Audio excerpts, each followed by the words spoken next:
Good afternoon, everyone. My name is Dr. Melissa Gorla, and I'm the supervisor of secondary education in Methacton on behalf of Mr. Urbasek and our entrepreneurship class Incubator EDU. Welcome to our final pitch presentations. We are excited today. We have 8 different presentations for your viewing pleasure. The students have worked very hard on this. I'm pleased to introduce our panel of judges this afternoon. Susan Smith, Wendy Williams, Dr. Winnie Hayes, James Arnone, and Joe Gorla. So our 5 judges have a diverse array of experiences. So you're going to hear many different questions, and they'll be working with our groups. So we are on a time schedule today. We've talked with our students how we are at 20 minutes per presentation. They deliver the presentation, and then there's interaction with our panel of judges. Following this point, I will no longer be your MC. We are joined by 2 of our graduates of Methacton High School who participated and did extremely well in the Incubator EDU class, McKenna Candelo and Mia Chan. So they will be taking over MCing and making sure we're all running on time. We are excited we have Mr. Clark and his team here to videotape all of our presentations and the feedback. So enjoy, and I hope that you are excited to hear about these products. And we're going to begin with Club Casual. Hi everybody, I'm Mason Conrad. I'm Jonathan. I'm Christy. And I'm Billy. And our company is Club Casual. Everybody has a problem with outdated logos, ugly colors, and just spending too much money on attire in general. Club Casual is an affordable, breathable fabrics, sleek, minimalistic company, all about staying cheap and affordable without breaking the bank. So whether you're hanging out or teeing off, Club Casual is here for you. And for the problem we're trying to solve is out-of-date logos, like Mason said, limit options of what to buy, and overpriced clothes, because everything's around like $150 and no one's spending on that one hoodie. And so our solution is we're going to keep it still trendy. We're going to minimalist the logo. We don't want big things on our shirts. And we're going to make it affordable so everyone can buy one. And for our segments, it's just like your average golfer who wants to get, it's like a little cold outside, wear a hoodie, minimal, like small logo, it's affordable. Don't spend $150 on some name with just one fine print right here. Country club members who might as same thing as average golfers, but they like to buy the trendy stuff sometimes, and they don't really care how much money they spend. And for beach goers, when it's outside, like nighttime at the beach, you want a little hoodie, throw it on. It's a nice trendy logo, like I said, and yeah. Then for our market size, our total market is 3.5 billion people for like beach goers and golfers in the U.S. Our serviceable market is 298,000, and our market share is 0.45%. And for our competition is Travis Matthew, Bad Birdie, Good and Glory. Travis Matthew's one on the top left. There's basically nothing on it. It's $150. Bad Birdie's a little cheaper. It's like $100, but still nothing on it. Good. It's really overpriced the YouTube golf thing. So for our unique value, for one, we're affordable. As Joven said, most golf apparel is usually around $100 to $150. So with our price, we would be almost half of that.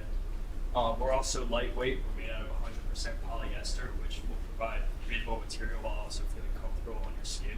And then also for our first launch, we want to be unisex, so that way you can target both females and males, and we'll have a broader market. And then for our marketing strategy, we are going to do ads at local golf courses. This could look like either promoting it in the pro shops or setting up booths around maybe golf tournaments and just showcasing our product. We're also going to promote it on social media through TikTok, Instagram, and also our website, just kind of looking at who visits our website and constantly updating our website for our product. So this is our website. It just has a little introduction about who we are and what products we sell. So we're pricing them at $64.99. And then down here we have just a little more about us and who we are, and then contact information so that people can email us for questions and inquiries. So for our revenue streams, for one, we're going to look at our website. Obviously, for our first launch, we're going to track our orders and also look at the reviews, see what needs to be done. And with TikTok and Instagram, both apps have their own in-store shops. So with TikTok and Instagram, we're both going to promote and sell our product on their shops. And with Instagram, we will also pay for ads that will get us kind of reached out to those markets. And then for our startup costs, our website that we created was $4. And for our MVP, we printed out 2 shirts, or we made 2 shirts and printed out the logos on those shirts. It came out to $27. And then for our LLC, we had it at $110, which brought us to a total of $141. So our cost of goods sold are just the sweatshirts $12, the printing logo is $2. Packaging to ship out is going to be 20 cents just for the packaging, and our customers will be paying for shipping themselves. Our web store is $3, and our total price per unit is $17.20. So our profit per unit is around $47.80. Our SG&A is pretty much just all marketing. Our Instagram ads run us about $3,600. Google ads are $2,400. TikTok ads are $1,200.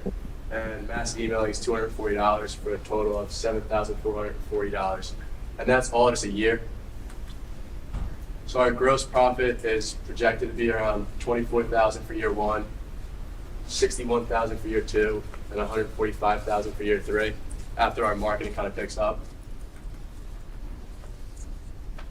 Our net profit after all expenses would be around $15,000, $46,000, and $102,000. We plan for year 1, our marketing is just going to be starting kind of slow, but in year 2, we plan to triple in price because our marketing starts picking up and hopefully get more attraction, more followers, more people look at the website. Okay, so for our MVP, we ordered 2 hoodies, and then we printed our logo onto it and just put it on like the corner of the hoodie. And then we showed them to students at our school in the cafeteria, and we gave them like a Google Form survey. And then we also showed, we interviewed people at the Truist Golf Championship. And so for the in-person interviews, which was at the championship, there was 11 people that we interviewed, and 8 of them said that they would purchase our product. And then for the school interviews, Google Form ones, we interviewed 35 people. 28 out of the 35 said they would wear our apparel. 29 out of 35 liked our logo and the design of our logo. And then what we learned is that we needed to make the logo smaller on the corner of our shirt. It was a little bit big. And we also wanted to add more colorways. People wanted, blue, white, pink, green, stuff like that. And then our next steps would just to be increasing our inventory and to also just expand our products outside of just the online marketplace, but into like pro shops and local golf clubs. So for our ask, to start our inventory, we wanted to purchase 500 units just to start out, which would cost us around $9,000. And then for startup and marketing costs combined would be a total of $5,800. And so for our total ask, we would ask for $15,000 for 20% of our company. Thank you.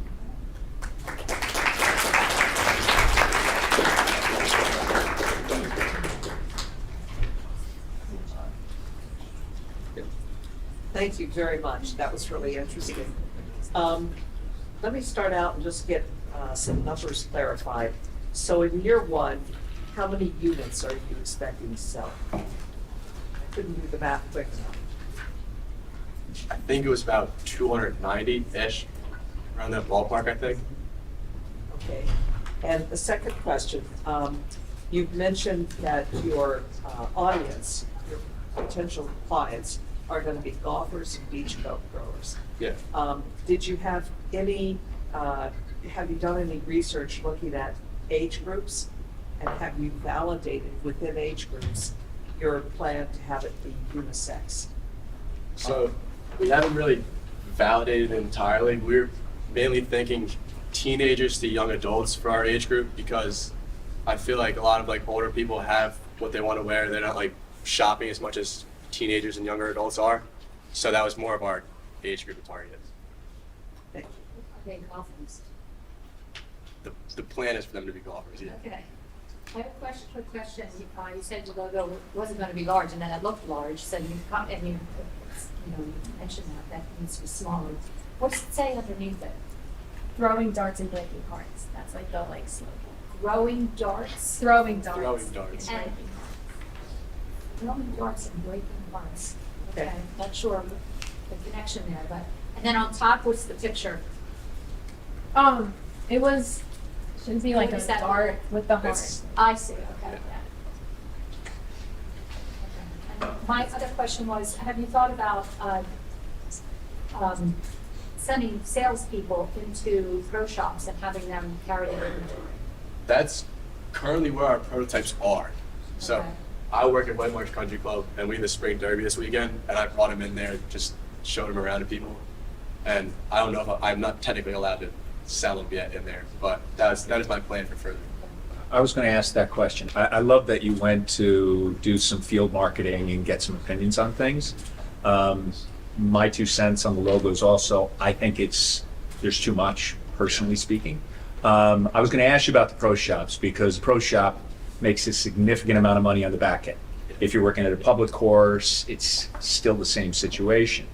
It's a copycat world, so if there's a way, since you guys are so focused on Instagram and TikTok, if there's a way to find somebody who may have the ability to market your product, social influencer type, to be able to get that, I think that might be a better way to watch some of this stuff go viral and say, where can I get that? Where can I do that? Second follow-up is, what type of fee does TikTok or Instagram take from the sale? I'm assuming that if you're selling it on their platform, they're going to ask for a piece of the cake, right? Yeah. So after, that's something we do still have to research, but from what I know just from being on TikTok myself is that usually you'll have to pay to promote your product, one, but then also since TikTok Shop is its own kind of company, you would have to, like what you sell, they would take a percentage out. I'm pretty sure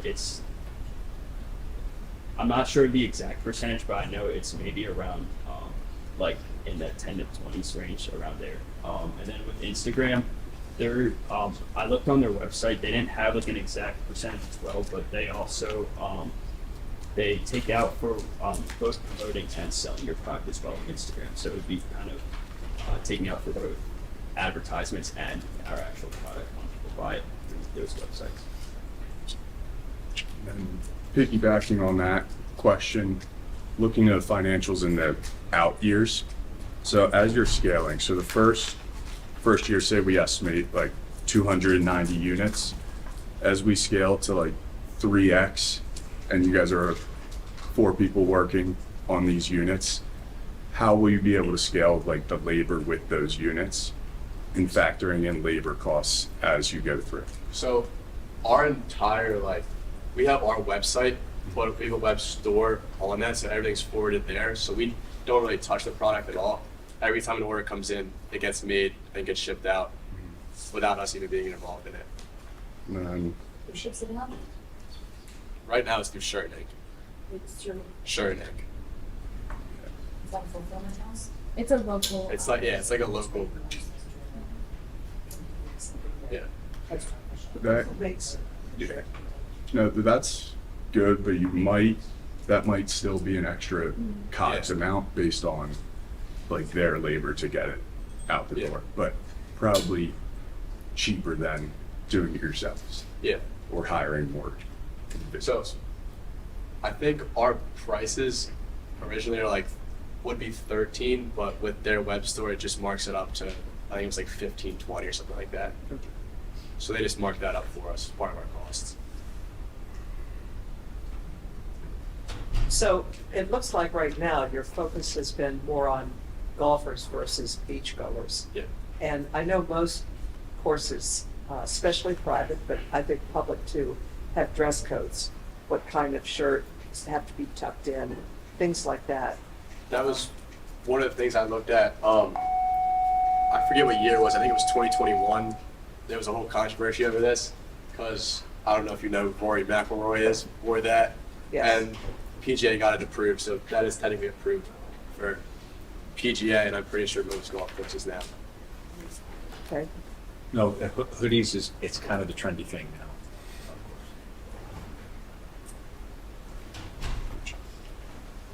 Then from a market share perspective, because I'm familiar with some of your competitors on TikTok, like Good and all them, how do you plan on, because they kind of have a head start on you guys, how do you plan on capturing some of that market? I'm assuming it starts locally, right, in this area, and then I know you guys said advertising on TikTok, but are there any avenues that you want to go to try and steal some of their market share?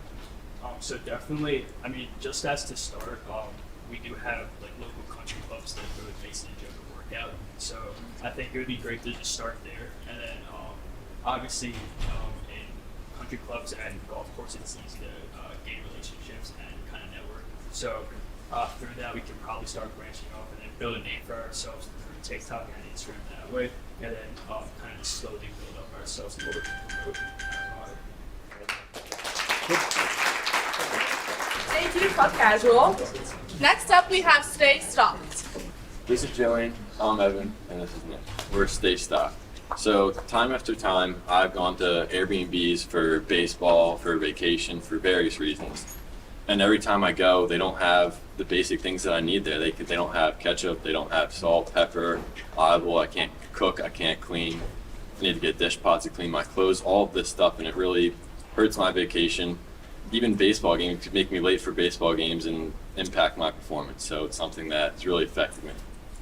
We have the perfect solution for you. Our company Stay Stocked, where we specialize in creating boxes filled with toiletries and kitchen supplies, everything to make the guests feel right at home from the moment they arrive at their Airbnb. Our goal is to increase owners' reviews if they do have poor ones, and we just want to keep them stocked up with all their essentials.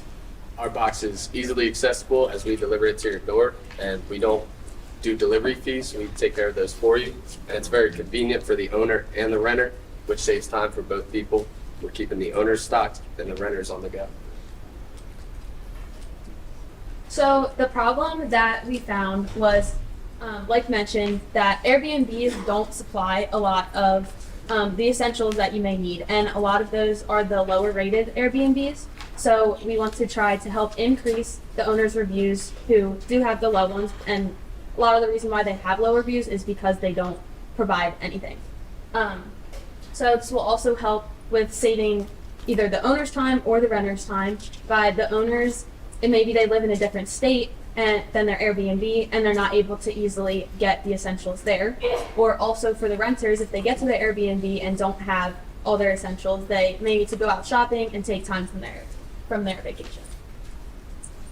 So our solution is our box filled with all the essentials, from kitchen supplies to some cleaning things as well. So we have our company sticker on the front, and then these are main essentials that we thought were necessary. And we also will have the boxes delivered right when the renters get to their vacation. So our customer segment, we are mostly targeting Airbnb owners. We found that that would be the most useful. And we want to help increase their reviews as well as keeping their reviews good. And the age ranges are between 30 and 65. So this is John. He is a white male who likes to fish and golf, and he's constantly traveling around the country. So he would be a renter. So for him, if he's traveling a lot, he may want to pack lightly and not bring a lot of things. So this would help him have everything he would need at his Airbnb. And this is Karen. She is an Airbnb owner who lives in New York, but she has an Airbnb in Florida. So it's hard for her to get everything to her house. So this box, again, would help her not have to be in Florida all the time getting all the essentials there. So our unique value is obviously the box filled with stuff, but we're targeting convenience for owners, and vacation's supposed to be like a fun time, relax, like you don't want to be stressed going to the store, and if there's not a store close to you, then you could spend possibly hours like getting the stuff that you need, and then you have to cook all the stuff. So our unique value is getting the stuff there for the owners and the renters, and it keeps the owners from having to buy like big bulk supplies, and we would send four of those boxes for 1 month. So here, our total addressable market that we found is we took 60% of, there were 7.7 total owners, but 60% of those, which was 2.3 million, which we got from our interviews across the world, would be our total addressable market. And then our serviceable addressable market was 23,100, which was the most dense place in the U.S. In New York, there was a ton of Airbnb owners there, and it's not too far from us, so delivery fees are low, and it's really easy for us to get to, and we have a market share of 0.43%. So some of our competitors are DoorDash and Instacart, but they focus more on delivering food. Instacart does deliver from shops, but they are high delivery fees and you have to wait. We kind of take care of the waiting part by getting in contact with the Airbnb owner before their rental is coming. So we send the boxes early so they have them and they're set up. Damaged goods also, like DoorDash, you're not always promised all the stuff that you get. Sometimes it comes and you don't have everything. So our box, you'll be able to pick what you want in it and it'll be there for you. So our cost of goods sold for one box. So there's various things. I think there's body soap, shampoo, olive oil, dish soap, coffee pods, tea, all those various things. All the things to make that box is $8.06, and then the shipping for that box would be $9.50.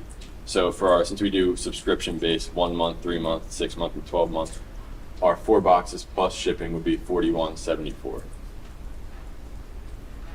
And then, so our gross profit margins for each one. So our 1 month is $125, and we would have 64%. And then as the months go down, we want to give a little bit of a discount because they're buying such a large amount of it. So 3 month is 63%, 6 month is 61%, and 12 month is 60%.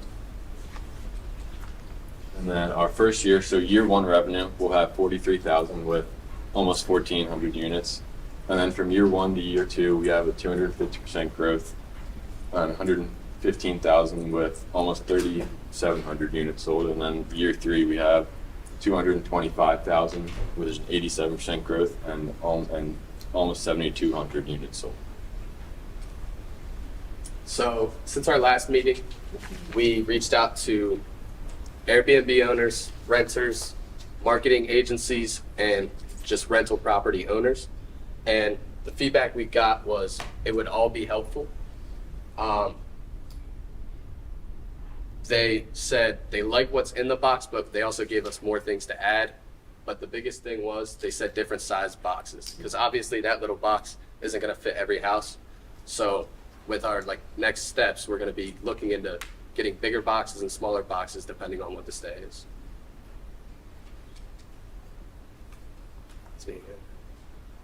So as I mentioned, owners, renters, real estate agents, positive reviews, different box sizes was the big thing, but they said just add kind of more cleaning supplies, a little more cooking stuff. Like we wanted to do salt and pepper. We don't have that in there, but we think that's a big thing.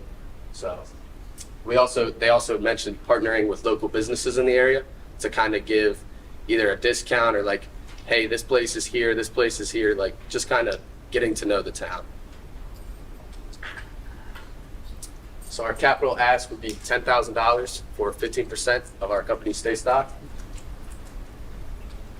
And then we would be asking for 3,000 marketing, including doing things like email, Instagram ads, and Facebook ads, which we have found to be the most helpful, best conversion rates for our market. And then we would need $4,000 for inventory, which would be for about 4 months of inventory, would be about 450 units. And then we'd want $2,000 for new box designs because, like Nick said, we need to make different boxes. That one box isn't going to fit. It's only going to fit specific houses. We need bigger boxes for bigger houses and smaller boxes for smaller houses. And then we'd also want a $1,000 liquid cushion just in case. Thank you.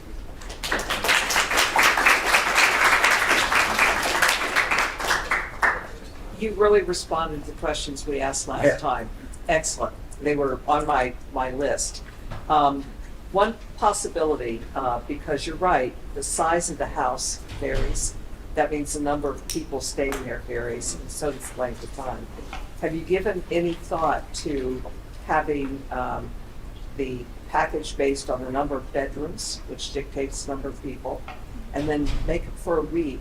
But if someone's renting out for a month, like they do in parts of Florida, for example, you can give them 4 packages. That's one thought. But the other thought is, there are a lot of rental agencies, in addition to Airbnb, VRBO, regional renters, so forth. Have you explored whether that should be the channel that you're advertising to, and you look to them to help you place that product with their renters? I could, yeah. I mean, I could see that would definitely be. It's a lot easier to reach out to the Airbnb owners. Aren't always the most easy to like trying to respond. You haven't to tried it there. yet? Well, no, we've talked. They're just not the easiest to talk with. The rental agency owners seem, and they also have a lot more properties in Correct. one place, so it's a lot easier to get a bunch of products out to them. And have you explored pricing such that you can give them a piece of the pie, the rental agency? In other words, if you're selling through them and they're helping to encourage the renters to use your product, that may be a thought.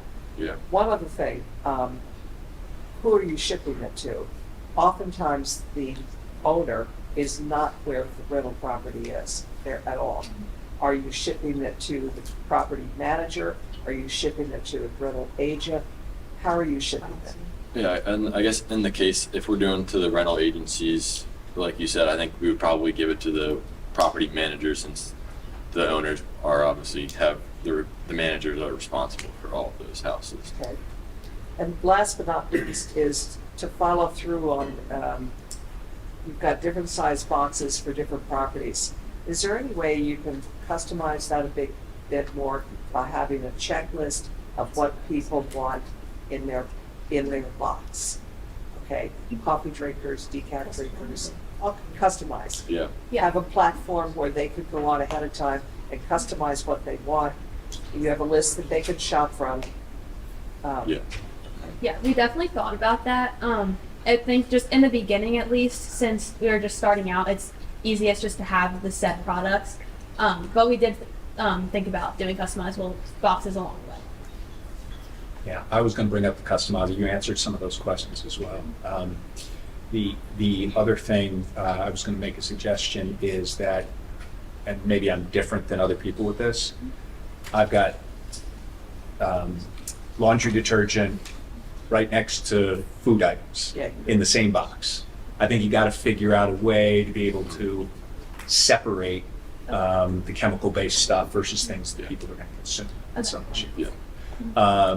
Second thing is, I think the idea is great. As somebody who rents and somebody who has rented on all these products, I think, and you didn't mention this, but I'm assuming this is, you should really focus with any of your Instagram ads or anything like that on contextual or behavioral targeting specifically to those searchers. Okay.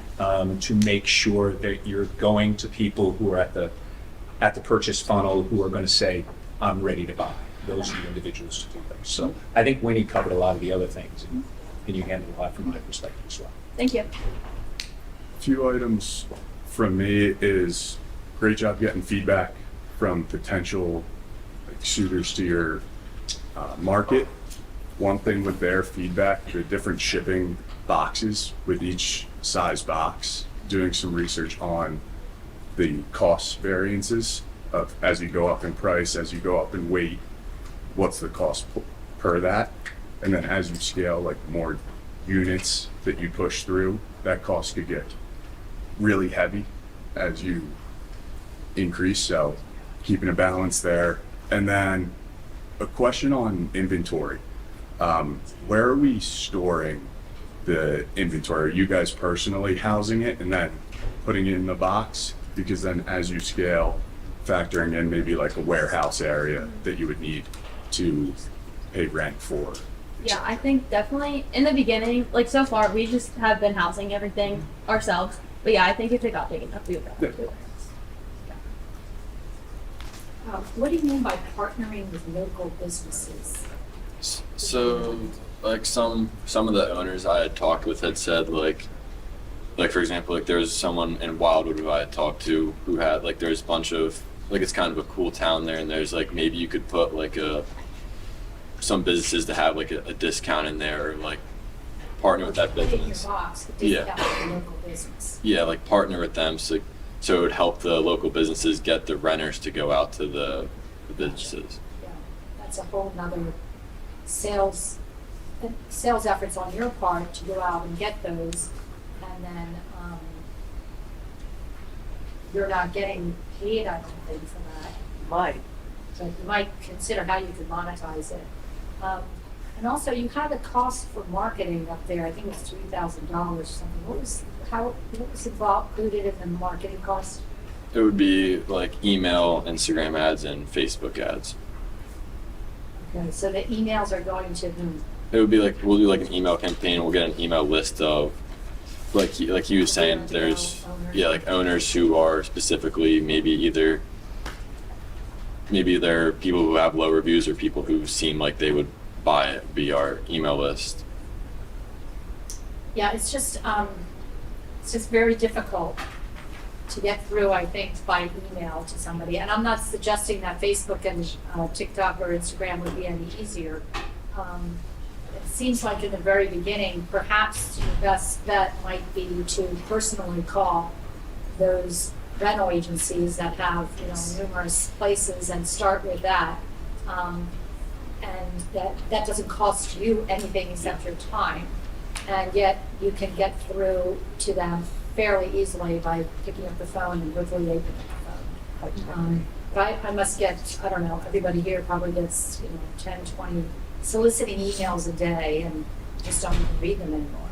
So my suggestion would be to go more on personal, one-on-one phone calls, stopping in their office, talking to the person who can make a decision, starting that way. One other thought. You have family friends who've rented. Your family may have rented. They may have formed relationships with some of these rental agencies, especially if they use the same one year after year. Leverage that network. Talk to people who've done that and get an introduction. So once you get your idea a little more solidified, I could make an introduction. I'm sure a lot of us could. And that may be a way to shorten the time frame and to add credibility to what you're doing in your contact with rental agencies. Yeah, you feel like you're soliciting that person to help you out, but really those of us who would be the ones you'd be soliciting love helping people out and connecting people. So that's a great suggestion and something to follow up. We have talked to some Airbnb owners. Uh-huh. In the beginning,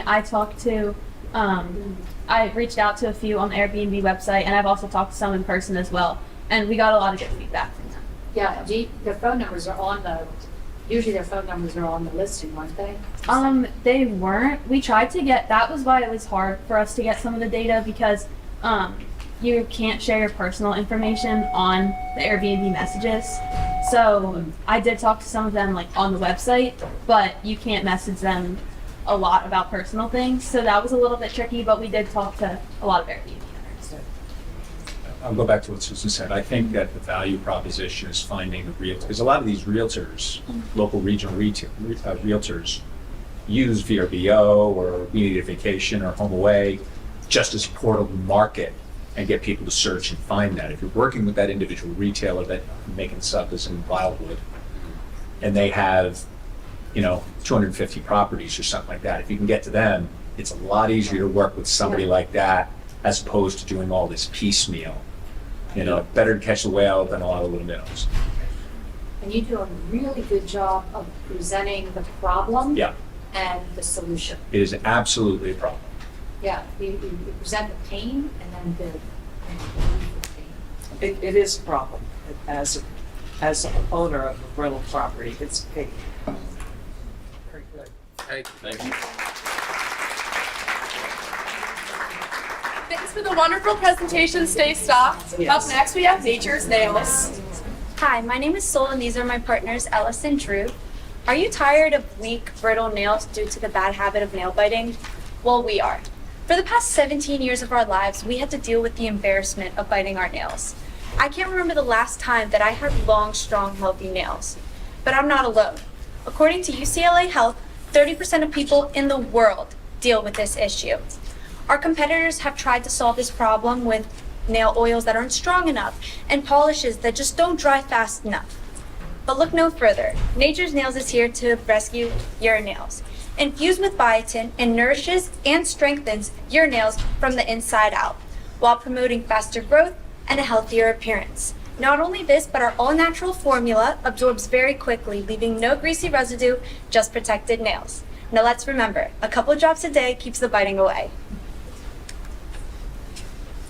Alright, so some of the problems that we're trying to solve are unhealthy nails, whether that's due to picking at them or biting them, obviously. Some people just have naturally weak brittle nails, so they always need to put something on it daily. Another problem we're solving is obviously nail biting. While it's obviously bad for your nails, it's also really bad for your teeth as well. Too much nail biting can actually lead to the bones in your teeth to crack, which can be very painful and will cause a few extra trips to the dentist, which is also horrible. Another problem that we're trying to solve is stress. While most people bite their nails when they're stressed, biting your nails can actually increase your stress levels, so it'll just make you more stressed when you're biting your nails. Some of the people that we are marketing to are parents. Little kids obviously have no training when it comes to not putting food in their hands in their mouths, so they might need a little something to keep their hands out and stop their nail biting at an early age. We're also obviously marketing to nail biters, so they have something to help them stop their bad habit. And another thing that we're marketing to are teenage boys, because when we looked at the market, we saw that most of the products are like polishes or like stuff that'll make your nails like glow, and most teenage boys, they just want something that'll just go on naturally and won't stand out too much, but it'll also help them as much as a polish would. So our solution, as said before, is an all-natural oil that will prevent you from biting your nails while also growing them at the same time, which we've seen a lot of products that have one or the other, but we haven't really seen a lot that combine the two together. And we also want something that is fast drying, that doesn't leave a residue.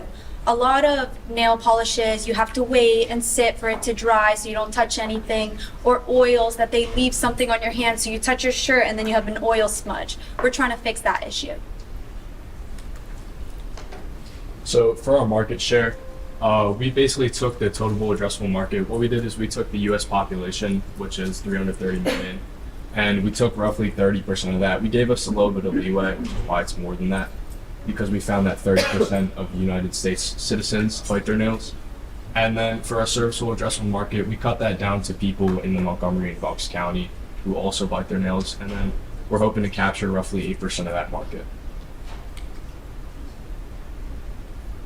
So this is when we did our interviews. We just wanted to see if there was an actual market for our product.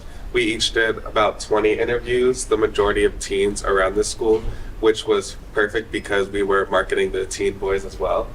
And most of the people said that they liked the product and they would pay about $10 to $12 for a normal size bottle. So our competition, one of our competitors is the Strong Will Anti-Biting Pen. One of the reviews that we saw actually was that it started peeling their skin off of their fingernails due to probably the chemicals that was used inside, not very good things. Another one is the Orally No Bite, which is a polish, and it had a very strong odor. And like before, if we're going to be selling to kids and stuff, you don't want to be having a little kid smelling something really strong on their hands.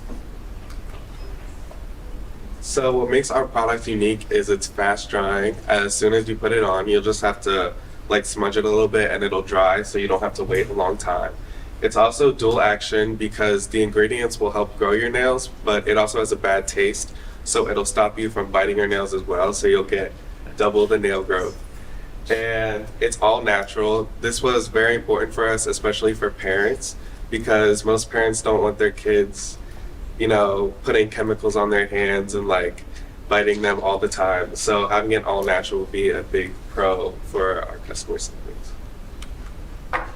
So for our 3-year summary, we have our revenue, our gross profit, and our growth. So in our first year for gross profit, we're looking at about $12,000, which is around 1,000 units sold. It's a little bit more. And then for year 2, we want to do 150% in a growth, because we found that the average small business startup growth in the supplement industry is around 125%, and we wanted to shoot for a little more. And then going into year 3, we're obviously not going to grow as much as our year 1 because that's supposed to be our biggest year of growth. But we still want to see some improved growth, growing to 65,000 gross profit. And for our marketing plan, we want to do 3 social media ad campaigns over 3 years as well. So TikTok is the cheapest, and it actually gets us the most impressions. But TikTok Shop does take, because our product will be priced at $5 or $12, they take 5% from our product. So we don't want to spend as much money there compared to Instagram and Google.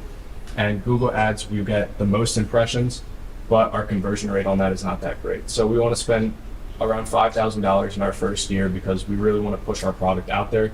And then in year 2 and 3, we want to do 9,000 and 15,000 in marketing. And for our startup costs, our first 3 months of inventory are going to be $1,500, and our first 3 months of marketing are going to be $1,800. That's all 3 of our ad campaigns. And then our LLC, we wanted to do a Delaware LLC because it's more friendly to businesses, as I'm sure you guys know. And it's $110 for the LLC, and we included the $300 annual fee of that as well. And for our cost of goods sold, this is where we saw a lot of change from mid-year. Through our MVP, not only did we get people to figure out who likes our product and what they like, but we also found the best formulation for our product. Previously, we didn't have soy lecithin, and we had xanthan gum. And when we actually made our first iteration of our product, we realized that xanthan gum made it a more thick, lotiony substance rather than an oil, which is not what we wanted. And so one of our mentors actually recommended soy lecithin, and it worked great. And we also got packaging, which you guys can see right there. And on our MVP, we had almost 80% of our customers say they really enjoyed the packaging. So our total was $3.12, which would give us a 74% profit margin. We're selling it for $12. And for our SG&A, our total SG&A costs for year 1, 2, and 3 are there. This basically comes down, the biggest chunk is definitely marketing, but we also have to factor in labor costs, our processing platform. We want to use Square because it's really beginner friendly, and our maintenance costs. Now, our MVP. So we started with 42 samples, and this is kind of what we gave out to the students around our school. We had a little sample bottle like this so they could try it out for a week and let us know how they felt about it. We had our little ingredient list linked to our website, so then they could fill out a little Google form so we can get a better idea of what they felt. Like Drew stated before, we did have to go through 3 different variations to find this perfect formula so we can start manufacturing it and everything now, but we did collect data and opinions for it. So what we got from it was 67% decided that they wanted to join the wait list for our product, and 62% said that they would join a subscription service with us when we make that available. So here's a rough projected timeline. Our first year, we really want to intensely market, so we have a little bit of like a name for ourselves. Like people will see us and like wonder what our product is about. And for our year 2, we want to expand our sales by potentially selling in like nail salons and stuff, because it's related to nails, and like if people are just coming in to get their nails done, the person working there could just be like, oh yeah, look at this product that we have, and yeah, we can use it there. And then our year 3, we want to vary our product by maybe making the bottles customizable, or like changing. Some people, when we did our interviews, they said they wanted like a different color for the oil, so we could like change that. And over time, we could also see if we find any new ingredients that will work better, while also doing what we want the product to do. And these are kind of like our next steps that we'll always be working on. We have to establish a manufacturer, because right now we're just pouring the ingredients in and making the bottles ourselves, which isn't going to work for a long time. We have to grow our customer base by, like I said, marketing and nail salons to get some more people to make a name for ourselves. And once we're comfortable with like where we are like as a business, we probably will sell to an established supplement company, to make the most of our product? So for our ask, we want to do $500 for insurance, especially with a product like ours where people are putting their hands and our product into their mouth. I think it's really important that we're properly insured for that. We want to do our first year of startup inventory and marketing, and we also want to do our LLC.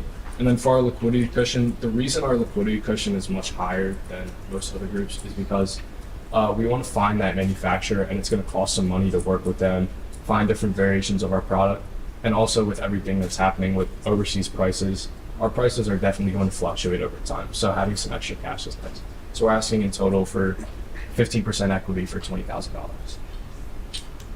All right, now who's ready to plant their seeds and grow some money trees? And we also have our, if you guys would like to look at our website, there's a QR. We have the QR code here and on the sheet of paper. Yeah, I just checked that. All right, good job. Very nice.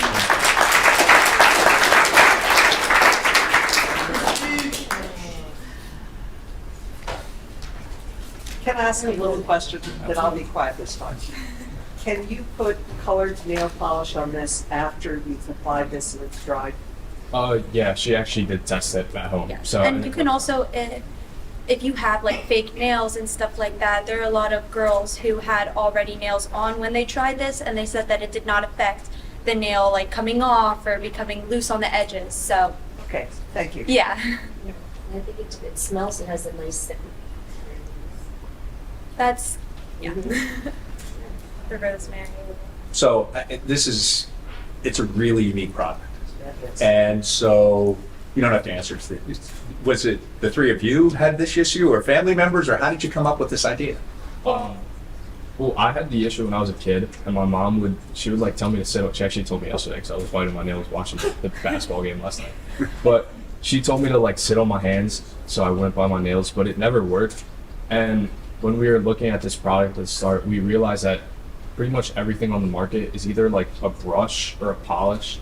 And while some people are fine with it, I know a lot of like my friends, they don't really feel comfortable doing that like in public, taking out a bottle of nail polish and painting your nails.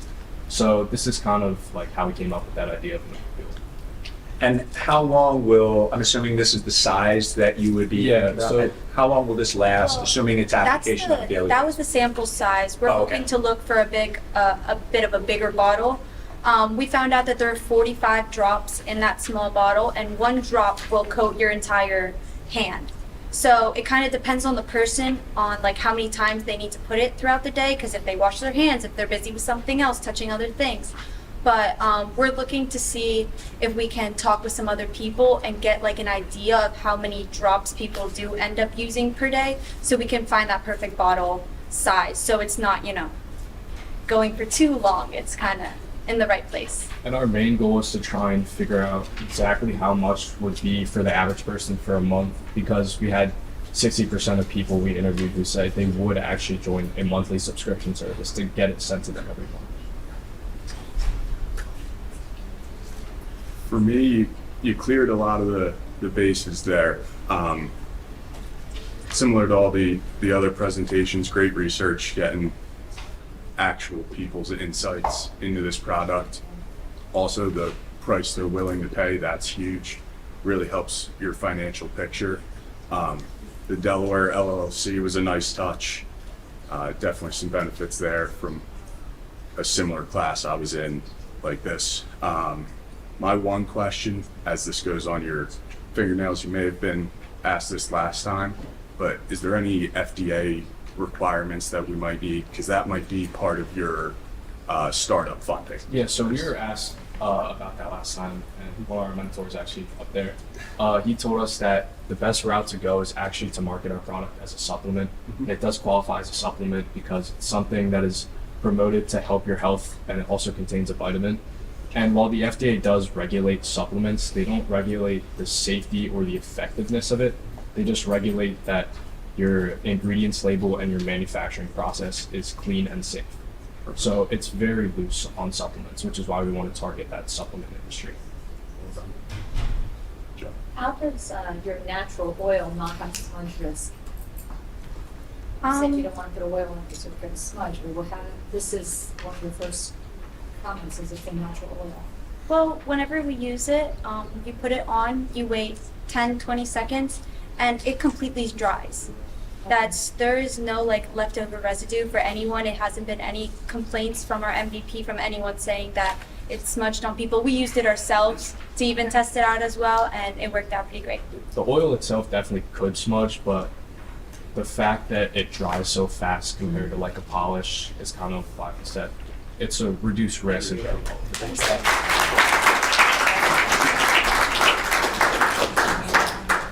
Okay, thank you, Nature's Nails. Next is Waffle Your Way. So we are Waffle Your Way. My name's Tim Neary. This is RJ Elliott, Michael Levitt, and Stephen McGrath. So imagine a waffle that's not just breakfast, but an experience.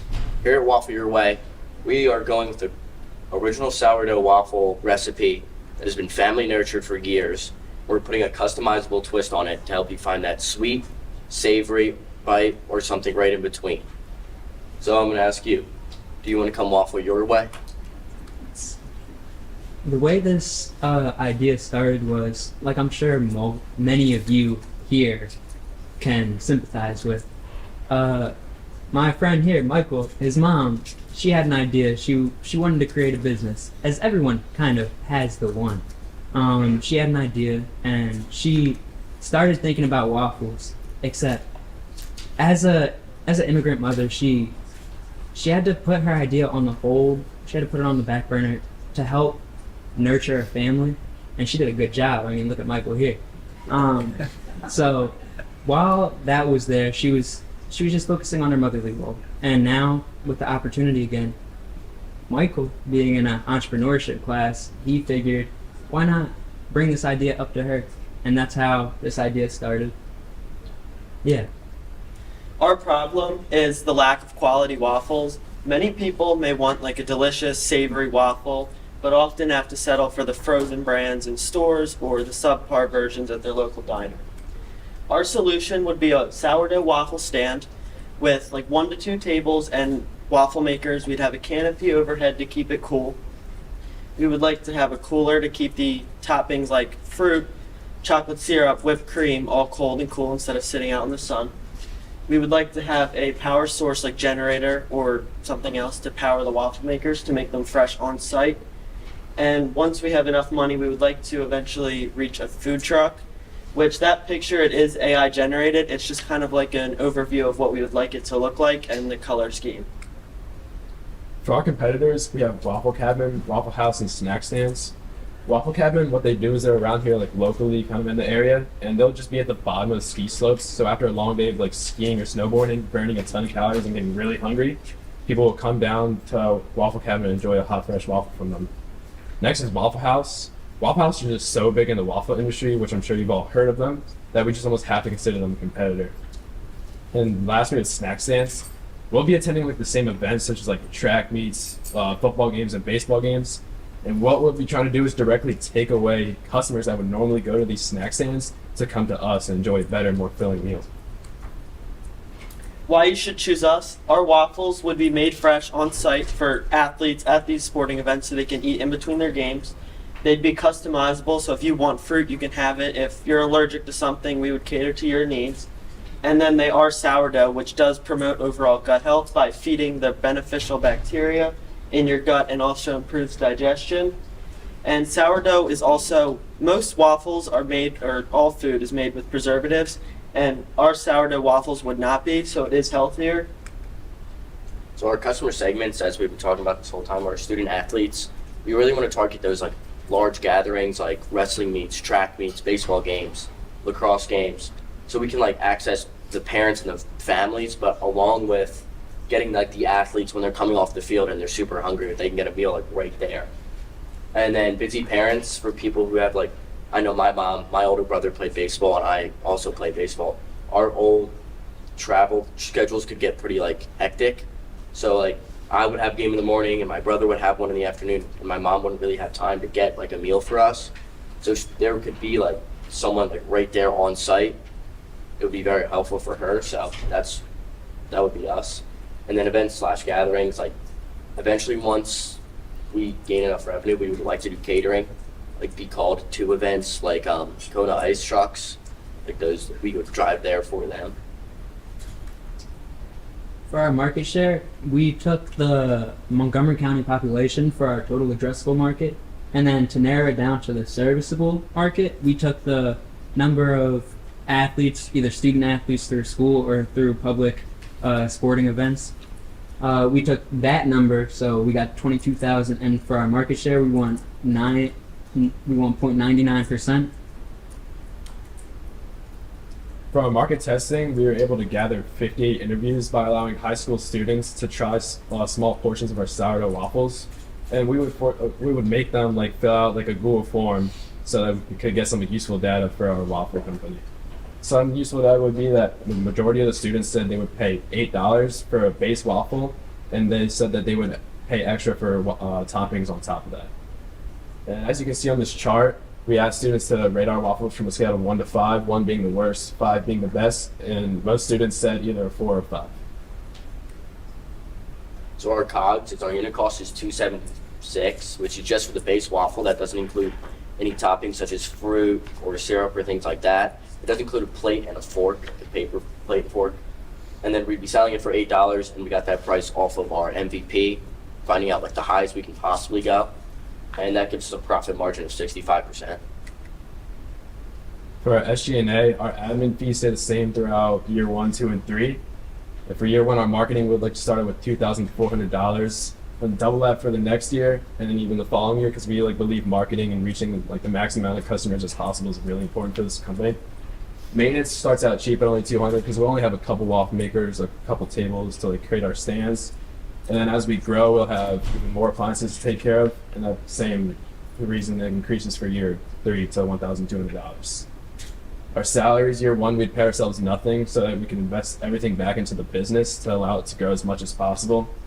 Year 2, we'll start paying ourselves a little bit, so we'll pocket $10,000, and then as we go, we would like to increase that to $28,000. This comes down to a total of $2,825 for year 1, $15,425 for year 2, $39,045 for year 3. Our projected revenue for year 1, we would sell around 2,600 units for a revenue of 21,000, and our growth rate to year 2 would be about 178%, and we would sell around 7,300 units with a revenue of 58,000, and our growth rate to year 3 would be around 120, and we would sell 16,000 units and with a revenue of about 130,000.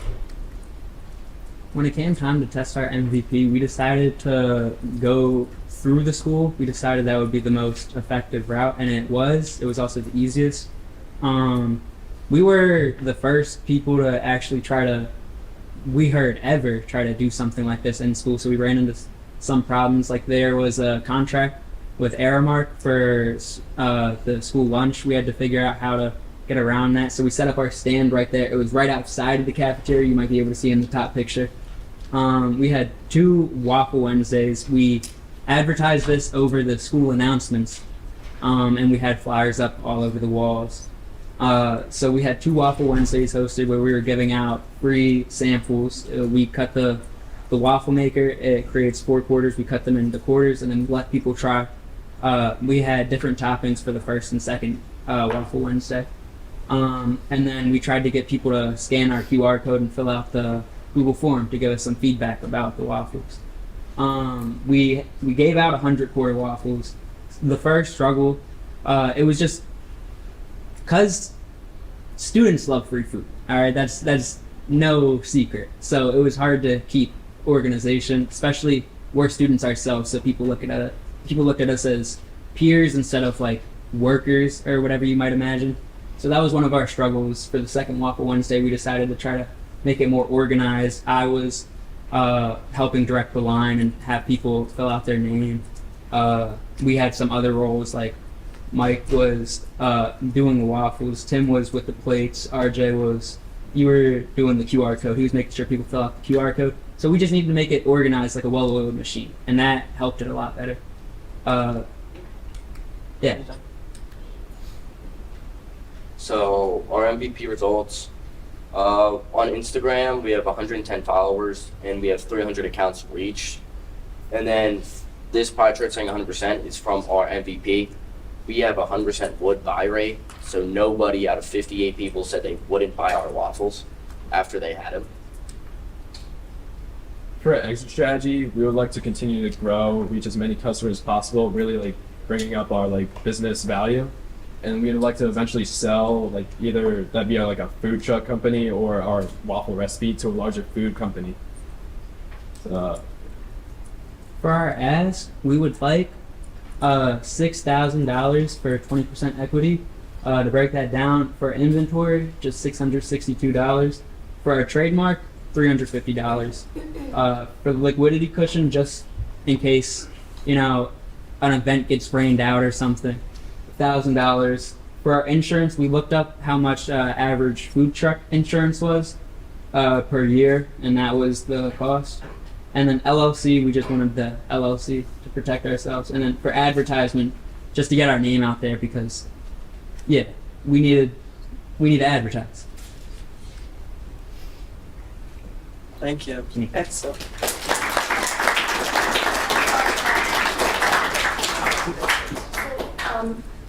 In order, because you're selling the food to the public, do you have to go through an FDA or any type of licensing That's for? through the school. We figured out that was the easiest. That's part of the reason why going through the school. That's the route that we chose, because if we were going through school events, I actually met with Dr. Euchre a few times. She's our principal.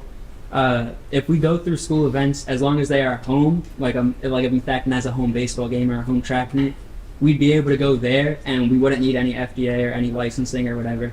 And because it's through the school district, we don't need any extra paperwork or anything. It's the easiest way for us to get out there.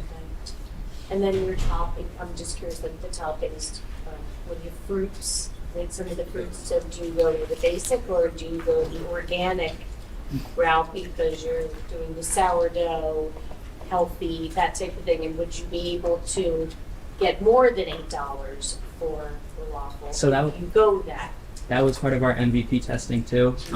We brought out different toppings. So we had syrup, we had chocolate syrup, we had maple syrup, chocolate syrup, we had fruit. We had Mike's mom, she does 2 homemade different types of fruit syrup. So we had multiple different options, and then on the Google form we had like an other list where people would fill out things like whipped cream or other. We had ideas from some customers too. So yeah, we were entertaining the idea of bringing in more customizable toppings. Brilliant idea. Waffles are wonderful. Everybody loves waffles. And you're right, I haven't seen something like this easily accessible. Just to give you some information, I've had food booths before at events, and it's not that complicated to get approval from the health department, the local health department. Mhm. And you can get an insurance policy for a couple of $100 a year that covers that. You only get into trouble if you try to sell booze. I don't think you're doing that. So, I guess a question I have has to do with your cost structure. You have some fixed cost, and you're going to add to it when you add the food truck. So you're not starting with that first. But have you figured out how you're going to cover those fixed costs and also your food cost? I didn't see food cost plugged into those numbers.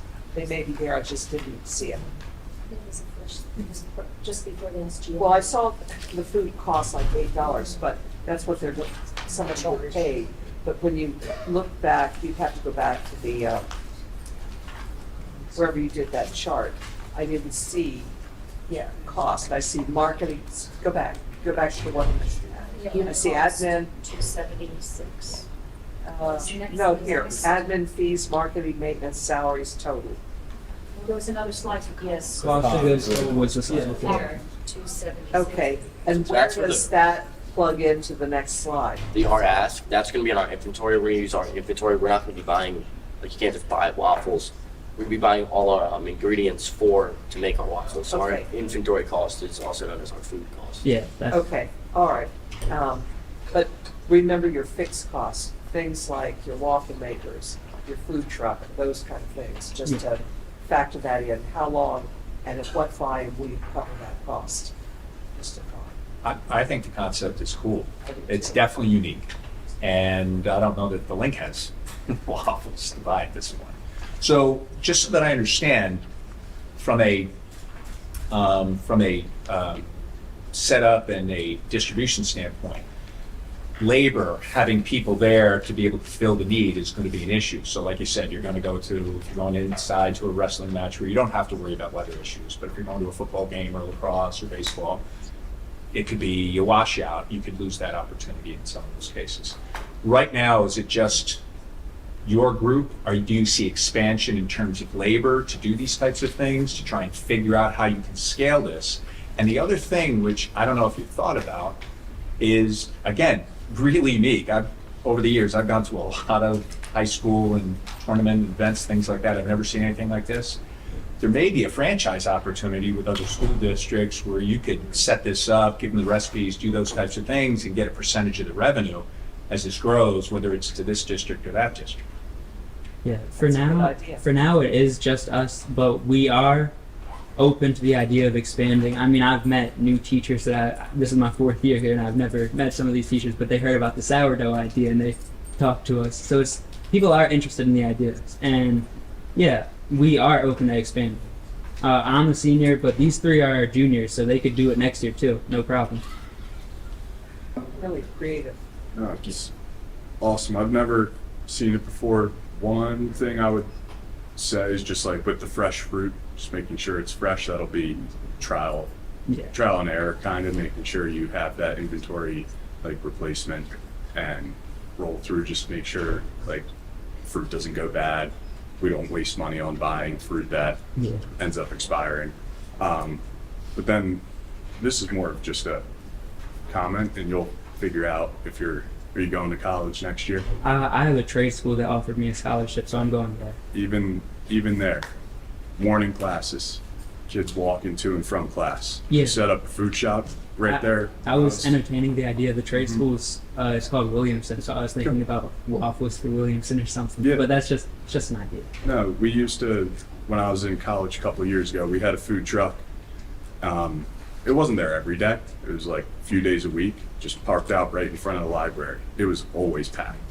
So like expanding the market from sports to then also colleges could be, we got a bunch of local colleges, Westchester, etc., trade schools, anywhere that there's a large amount of kids walking to and from, especially early morning classes. Someone needs breakfast. Okay? It's a great idea. Really good. One of my questions was, how are you planning to advertise? I mean, you're talking about maybe starting at Facton, so that's easy and. Yeah, we would do, we have an Instagram right now that we post stories on, and we would also do TikTok ads, and then we do email flyer, we do like emails out to people. Isn't that sort of expecting someone from administration to be looking at Instagram and going, oh, maybe we should have a waffle truck at our sporting events? I mean, I think that might be a bit of a leap to get that kind of response, and maybe again, that one-on-one approach of contacting a school or just like was mentioned earlier, to go to that school and say, I'd like to set this up, and could we do it? And that might be the best way to get a regular gig going. Yeah, it's certainly more of like a reputation sort of thing, or like a word of mouth thing. So we were hoping once we got a reputation, or once we started, like if a school came here for a Facton home game, they would be interested in the idea. Or like, it's a way to network through school districts. Right. Just one other thing, building on that. So my grandsons are wrestlers, and at those meets, those kids are famished, especially as the day goes on. And I'm wondering if there's also a connection to the booster clubs. If you could work with the booster clubs and perhaps give them a small percentage, because in some ways they're competing against you. They do food, but this would be fabulous. We could talk to Miss Parker. She's the athletic director, and I'm sure something like that could be said. Thank you, Waffle Your Way. Next up, we have ExtendaGoal. Hello everyone, my name's Harry and these are my partners Anika, Bella, and Sean, and we are ExtendaGoal. Throughout the years, me and my brother and I have played many different sports. From baseball to lacrosse, we've done it all. With playing all these sports, my parents have had to buy us many different sports goals so that we can practice and play at home. With all these goals, however, my backyard turned into a goal graveyard, which would drive my mom insane, but also caused our goals to break, and because they were so hard to break down and store into our garage. So our product ExtendaGoal solves this problem with an innovative adjustable solution that expands and contracts to fit 3 different sports: lacrosse, hockey, and soccer, and multiple different skill levels. We provide a convenient solution, whether it's for practice, games, or just playing in your backyard. Our target users include athletes and coaches who need a goal that adapts to their game, or parents with kids juggling multiple sports. For providing an easy-to-use alternative to traditional goals, we will help players train smarter and play wherever. We are ExtendaGoal, a goal that grows with you. So the problem our customers face are multi-sport incompatibility. These parents are paying tons of money for a goal that only lets their children play one sport. And, over time, parents are going to have to buy more and more goals, which is just more and more money. And then the other problems are lack of portability and hard to store. These kind of go hand in hand. These goals that are out in the market now, they're hard to bring. Like, say you want to go to a park, go to the lake with the family, barbecue, and you want to bring your goal. It's hard to pack it into your car. It doesn't get that small. And so our solution is telescoping technology. This allows you to move to multiple sizes from small to large, allowing you to put it in your car if you want to go to the park. Or when you're finished playing with it in the front yard, it's easy to put in the garage. And then, we break it down and put it into a bag, making it easy to transport. And so as you can see, this is the goal right here. You can see how it switches sizes for whatever, our main sports we want to target are soccer, hockey, and lacrosse. And I know it's not perfect dimensions for what, it'd actually be, but this is just a prototype. And here we have it. You can see how you pull it out and you can move it on up. And just like that, you have a different size.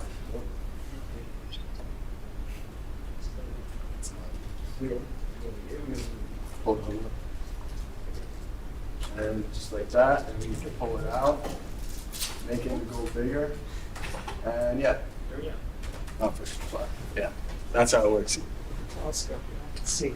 So for our total addressable market, we took the suburban parents with garages and kids that play more than one sport in the United States, and then we took the same target audience from Montgomery County, and then 0.17% of our total addressable market was 116 units.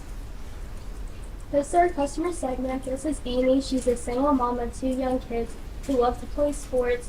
They're in multiple sports and they don't have a lot of space in their house to hold that many goals and nets. And she's very busy and she works a 9 to 5. This is one of our main competitors. It's the Prime 12x6 goal. It's only one sport for soccer and it only has 2 goal dimensions. Unlike ours, ours has 3 sports and this one is only 1 sport. These are some of the reviews from that net, and that goal is made out of fiberglass, so it breaks really easily, and then some people are saying the net doesn't hold up for them.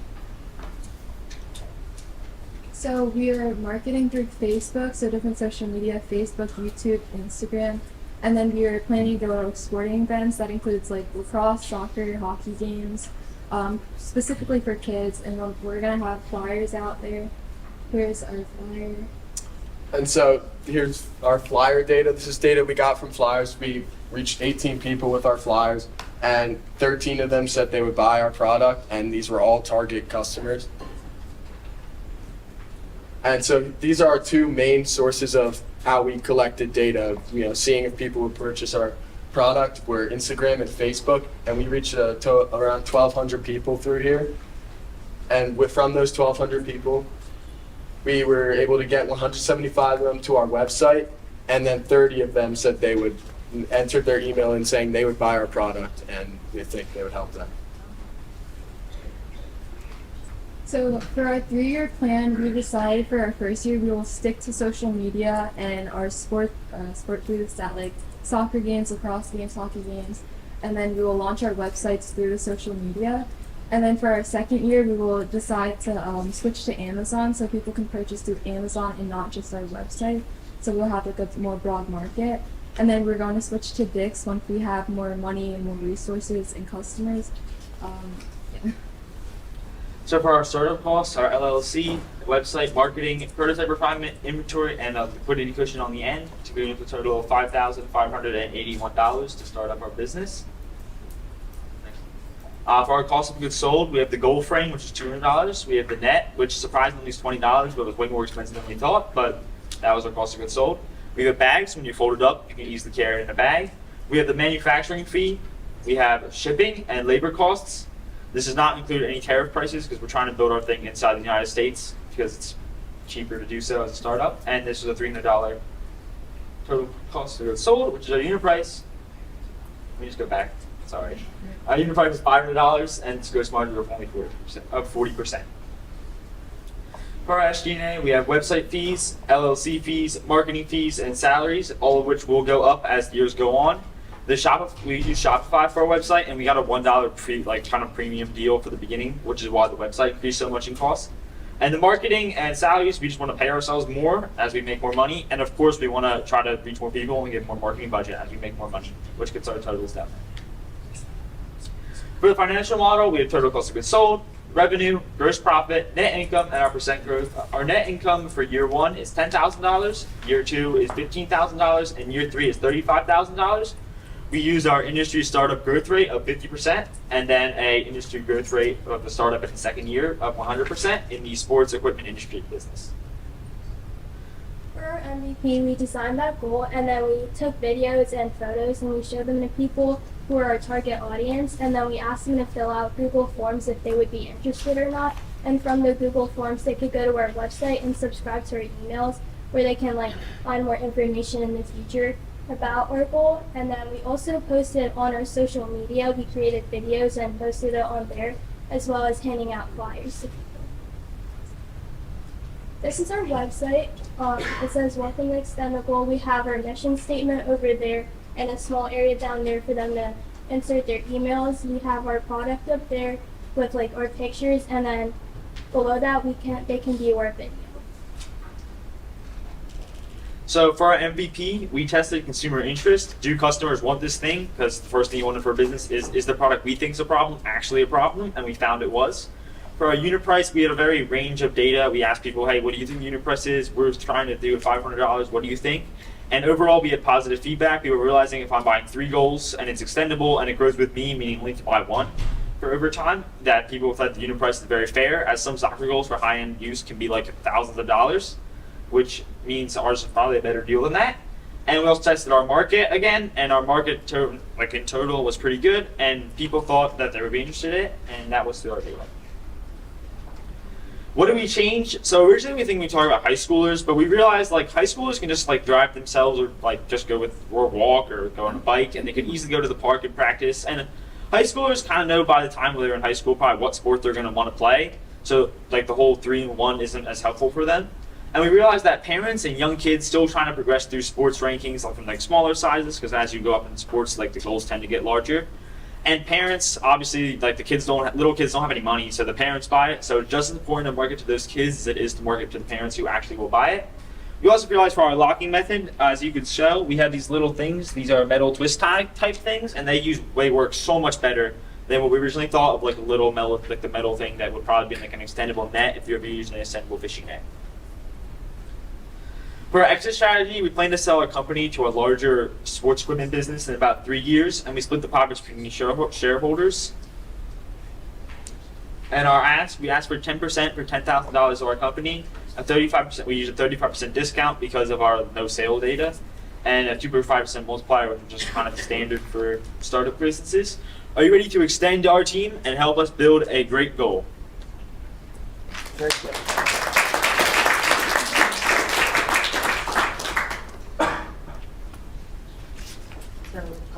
What is the weight? It's aluminum? Yeah, so we were originally thinking. Weight. So we were originally thinking like a 24 by 8 foot is the max for soccer, which is when we were targeting high schoolers. But then eventually we realized that that's so big and heavy that it's so hard, it's going to be harder to carry. And we eventually started to target like the lower grades, which is ages 10 through 12, have 7 through 21, and soccer obviously is the biggest one. So that's kind of the one we waste all the measurements and weight off. And then we realized that a 7 by 21 aluminum is like, it's like 35 pounds compared to it being like 40, 45, 50 pounds of a soccer. Also, when you extend it down, it just becomes smaller to carry and it's less bulky. And that's kind of what we're thinking about doing in the bag because it's already extends anyway. So if we put it at the smallest and the smallest in every single direction and there's a little bag to carry it with little wheels in the bottom, we thought that would be a pretty effective way to carry our product and make it lighter than it might actually be. And how long does it take to assemble?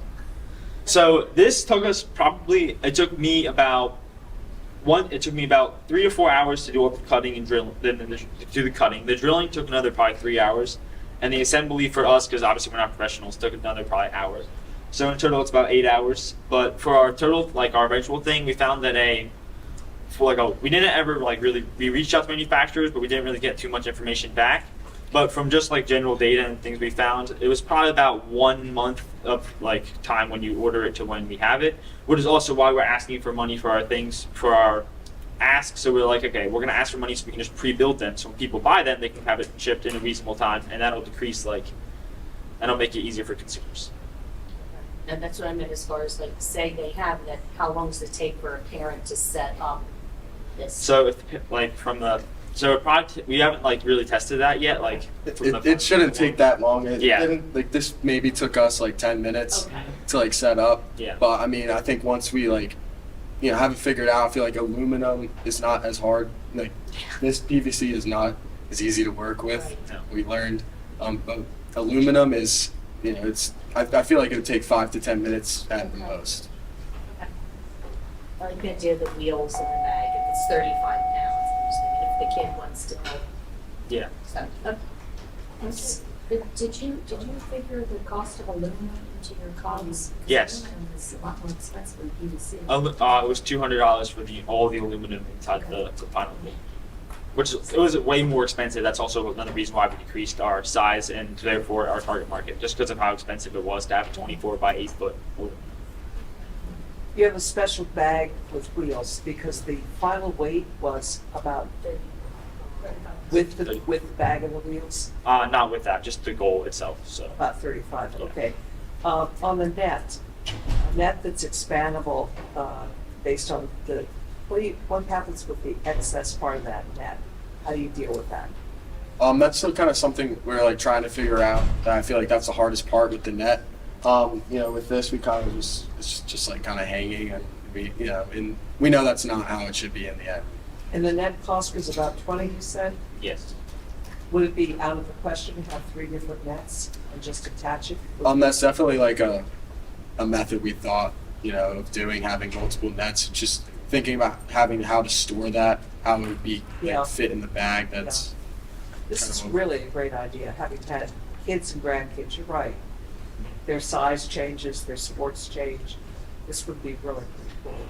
Adding on to the 3-net thing, having 3 nets kind of takes away our whole thing of our convenience of being able to pull it in and out. I got so it. I'm just thinking, can you just maybe tie up the net on the side, because that's easy and it'll be easy for people to do. Okay. You might also be able to use Velcro to add a certain amount to the net. Yeah. And then tear it off if you don't need that. The other thing is that I think if you're going to design this, I think you might need a patent. Yeah. It might benefit you to have a patent, which you don't have included in your startup costs. If you're going to sell to somebody like Dick's or sell on Amazon, having a patent would be valuable so you don't get copied. And also, I meant to say this the last time or two that groups were up here, but you guys talking about paying yourself a salary, my suggestion would be pay yourself a percentage of the profits. So don't project how much salary you're going to make, unless of course you're paying somebody else's salary to manage it for you. But if I was investing in this, I would rather see you say, we're not getting paid until we can get a percentage of the profitability. So. One other comment about the patent. If you plan on selling the company after 3 years, The patent's going to be really important. And I think it's patent, if there's nothing like it that would prevent it, that can be time consuming to get. I don't think copywriting is the way to go, but I'm not sure. You might want to talk to somebody that has more experience with that. Yeah. Patent. Yep. Should be your way. And they're, from what I remember from my classes, they're relatively inexpensive. Might just be time consuming to go through Right. the agency that's in charge of approving. But I think relatively they're inexpensive for a startup to obtain. And then I think it's 20 years. Yeah, I think it is. I think. So it gives you a good buffer. And there's some other details in that you can either extend past based on when you start selling, I believe. So you could get it, not start selling, and then probably an additional form to get it extended. So This is good. Somebody who's had lots of kids doing this too, it definitely sounds neat. Question, what is the diameter of the pipe? So these pipes are 2 inches. It's 2 inches is the largest one, and then it goes down to 1.5 inches. And these are the 2 inch ones, and then here are the 1.5 inch ones. We're thinking that for the final goal, we might have to make it a little bit bigger, maybe 3 inches and 2 inches. But like, this looks like the statement size wise this seemed pretty good, and we use these measurements for the aluminum. The reason I asked, number one, I'm glad you decided to avoid a full-size soccer goal. I just don't think that's very practical. If people are playing on a full-size goal, they're probably going to a field to be able to do this. But this enables people for youth coaches or anybody else to play, 4v4, 6v6, and that type of situation. The thing that I might suggest, particularly from a soccer standpoint, is with the diameter of those and with the velocity that sometimes balls hit these things, if you can create some staking mechanism to hold that down, it probably is going to save you a little bit of somebody going back and picking up a ball every time, or picking up a goal every time it gets hit by a soccer ball. I wouldn't worry as much about it with lacrosse or certainly hockey, but that might help. One last question. You need a better protocol, a prototype. Do you have any help from a fabricator in creating that? You need somebody to help you create that prototype that works with aluminum. Something without duct tape. Yes. Putting it together. Yes. So there's really, it doesn't look like what you're saying it's going to do. Are there any in the Votech school? I don't know the answer to that question, Yeah, but we I was don't going to know. say, I would increase your ask and have a prototype built into it. Yeah, you want to build a good prototype. there's a lot of stages. That's a great MVP. Yeah. And then as you begin iterating, then go back to like your target market, I would say, and be like, how about like continue to gain feedback as you improve said prototype. There might be multiple stages of prototype after this one. Just to also, as you build it, you're like, oh, this is too costly. Is there another material maybe that could lower my costs a little bit? And then maybe it changes the design a tad. So constant improvements, but good job. It's a good concept. Really good. Thank you.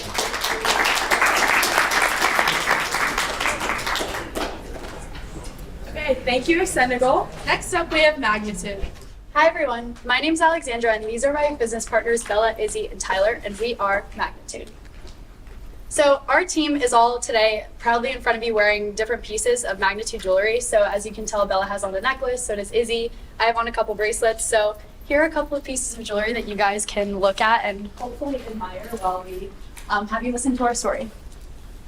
So I was just about to go on the lacrosse field for a really big game when I noticed that I had a bracelet on. So also the ref noticed, which is so annoying, and she told me that I had to get off the field really fast or they're going to give possession to the other team. So I'm running off the field trying to get my bracelet off, and the class just wouldn't budge. Like, it just didn't come off. And I was just getting so annoyed with myself. And then as soon as I got it off, the ref blew the whistle and they gave the ball to the other team, which is so frustrating. So because of that, for the season, I vowed to never wear jewelry again for the whole lacrosse season. But it shouldn't be that way. So I talked to a couple people, now my business partners, and we decided to create Magnitude so it would be an easy way to take on and off your jewelry. Now, we live in a society in today's world where artificial intelligence can sit there and generate a picture of a cat that looks so realistic with angel wings on it or something crazy like that, but yet we fail to have an adequate way to open and close jewelry clasps, which is something that we found absolutely ridiculous. So that's why we created Magnitude, which is a first of its kind jewelry brand that's able to have you be trendy and aesthetic and match your needs in that area while also being easy to take on and put back on. Take off and put back on.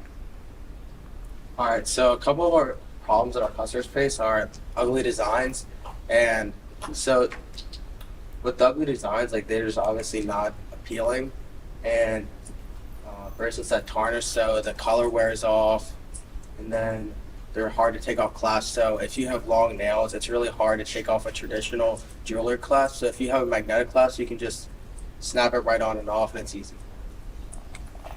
And so our company basically poses a trendy and unique style of jewelry that will have different charms if you're seeking that, or we also have plain options for those that are looking for something more minimalistic. And then we also have magnetic clasps, obviously, which is something that not a lot of trendier jewelry has nowadays. And then also we are made out of non-tarnished plating, whether that's gold or silver. A few of our competitors are the Magnet Jewelry Store and the Able Label. So they have the magnetic clasp part, but their designs are really untrendy and not appealing. And another one of our competitors is Kendra Scott. So they have the trendy part, but they don't have any bracelets or necklaces that have the magnetic clasp, so it still has the traditional hard to take off clasp. Some of our customer segments, we're going to aim towards people who are 14 and 80 years old, athletes and elderly people, and disabled people. So it would be hard for them to take on our jewelry. And then our customer personas, we have Lisa. She's a grandma. She's getting older, and it's harder for her to put on and off her jewelry and her bracelets with the clasp. So this product would be easier for her because she can put on and off her jewelry efficiently. And then Alyssa, she's just a normal teenage girl, and she would like our product because it's easy to put on and off, and it's also they're really cute. And Dante, he's a football player at Penn State, and he would like this product because it's easy for him to take on and off before his games.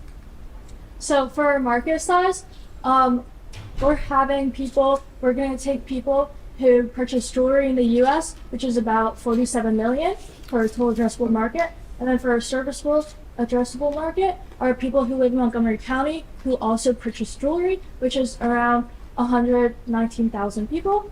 Then our market share are people who are teens, disabled, and elderly who also live in Montgomery County who also love jewelry.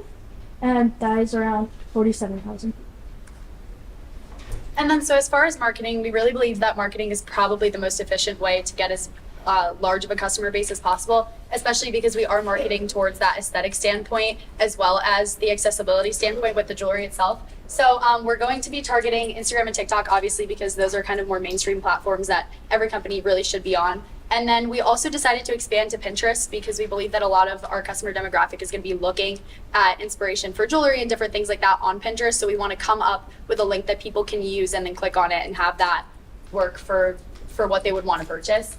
And then as far as our link, I don't know if we're having technical difficulties, I apologize. But so this would be our website. I don't know exactly how that button would.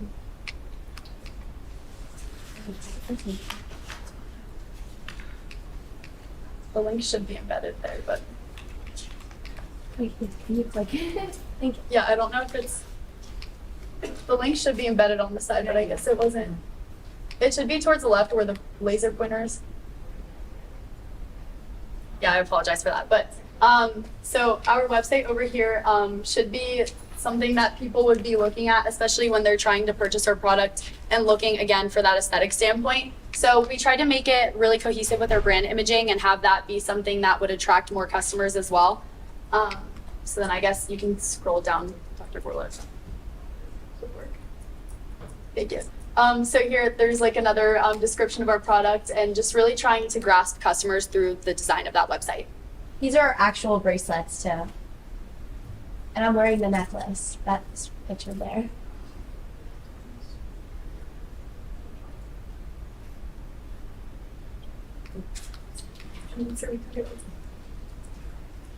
I apologize for this laser pointer. I don't know what's not working. It's not cooperating, but we can go back to That's fine. if it decides to. Okay, and for our MVP data, we reached 10,636 people, and we have 220 plus followers on Instagram. And then from their stats that we conducted with the interviews, I interviewed 65 people, and 60 out of the 65 people were interested, and 60 out of the 65 people struggle with class. So the people who struggle with class are the people who are interested, and the people who don't aren't, which makes sense. So for our cost of goods, for our bracelet, we are making those for $8.84, which include our clasp, our charms, our chain, the box, tissue paper, and our shipping, which we are selling that for $50, and our gross profit margin is 82%.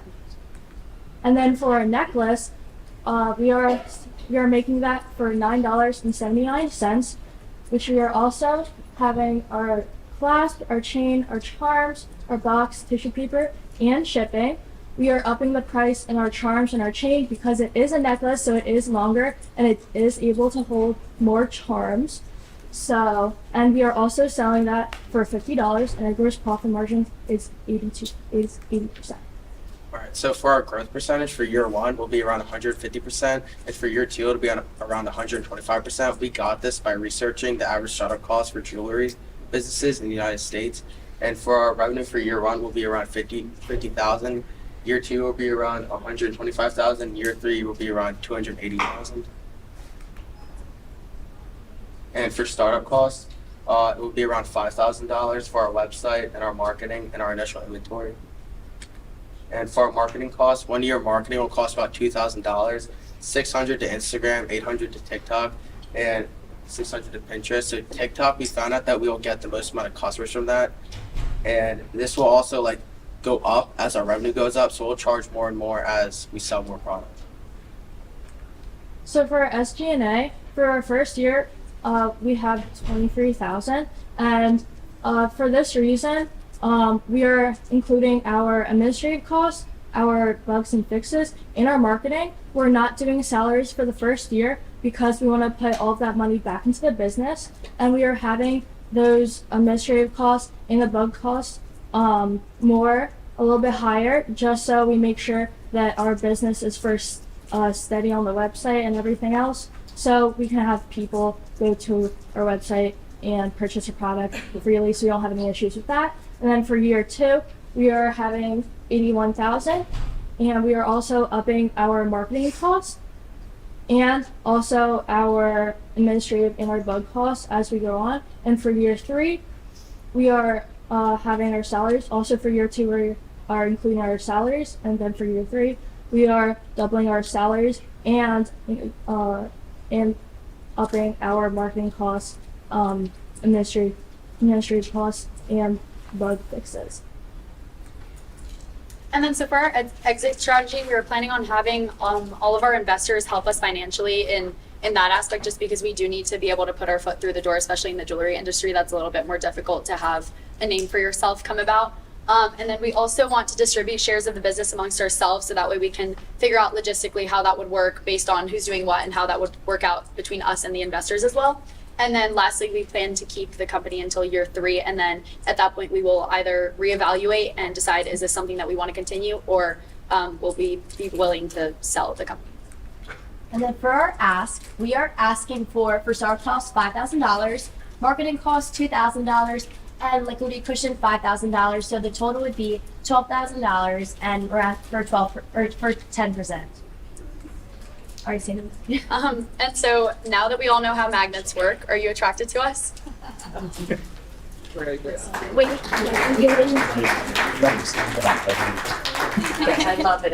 It's a really. And we got professional photographers to take pictures of us with the jeweler. They're so cute. Yeah, we believe that was really important, especially I guess for largely the women demographic. A lot of people really do want to see it worn in that aspect, just to see how you would style it and things like that. So we felt that that was pretty important to get done. Do you have different size magnets based upon I was looking at most of is this your inventory? Yes. Okay. Yes. So what I was saying that you may add simply say the chunkier pieces, you're gonna need a heavier magnet. Yes. They're pretty strong as is. They're very strong. And they're easy. Yes, they're so easy. I could do it one-handed, so that's really nice. Good. Suck onto the We would use the same style of magnet. So I think it's like a neo something like that. But the diameter of the magnet itself would have to vary based on the type of jewelry that we would be giving. So I guess if the bracelet was something chunkier that has heavier charms on it, we would have to increase the diameter of that. And then obviously if it's something dainty like what I have on. Just using that one standard size? Yes. Okay, so it's something that's daintier. Yes. So we would like vary it based on what jewelry we would have available. So there's a lot of companies that do just the clasps alone that people will purchase and then have, remove like a standard clasp and then have the magnets put on the side. Now, Kendra Scott, is that all magnet? No, that's our competitors. Trendy, but not. So we're trying to appeal to the trendiness that people are looking for, but in the accessibility of a magnetic bracelet or a necklace. Yes. So it's getting to the teen market mostly. I Yes. don't see it as much for the elderly market just because of the style, it's trendy style. There are different, so we have plain ones as well that we offer. I don't know, Tyler's wearing Tyler's wearing a plain chain as well. Just like a paper clip chain or something. Yes.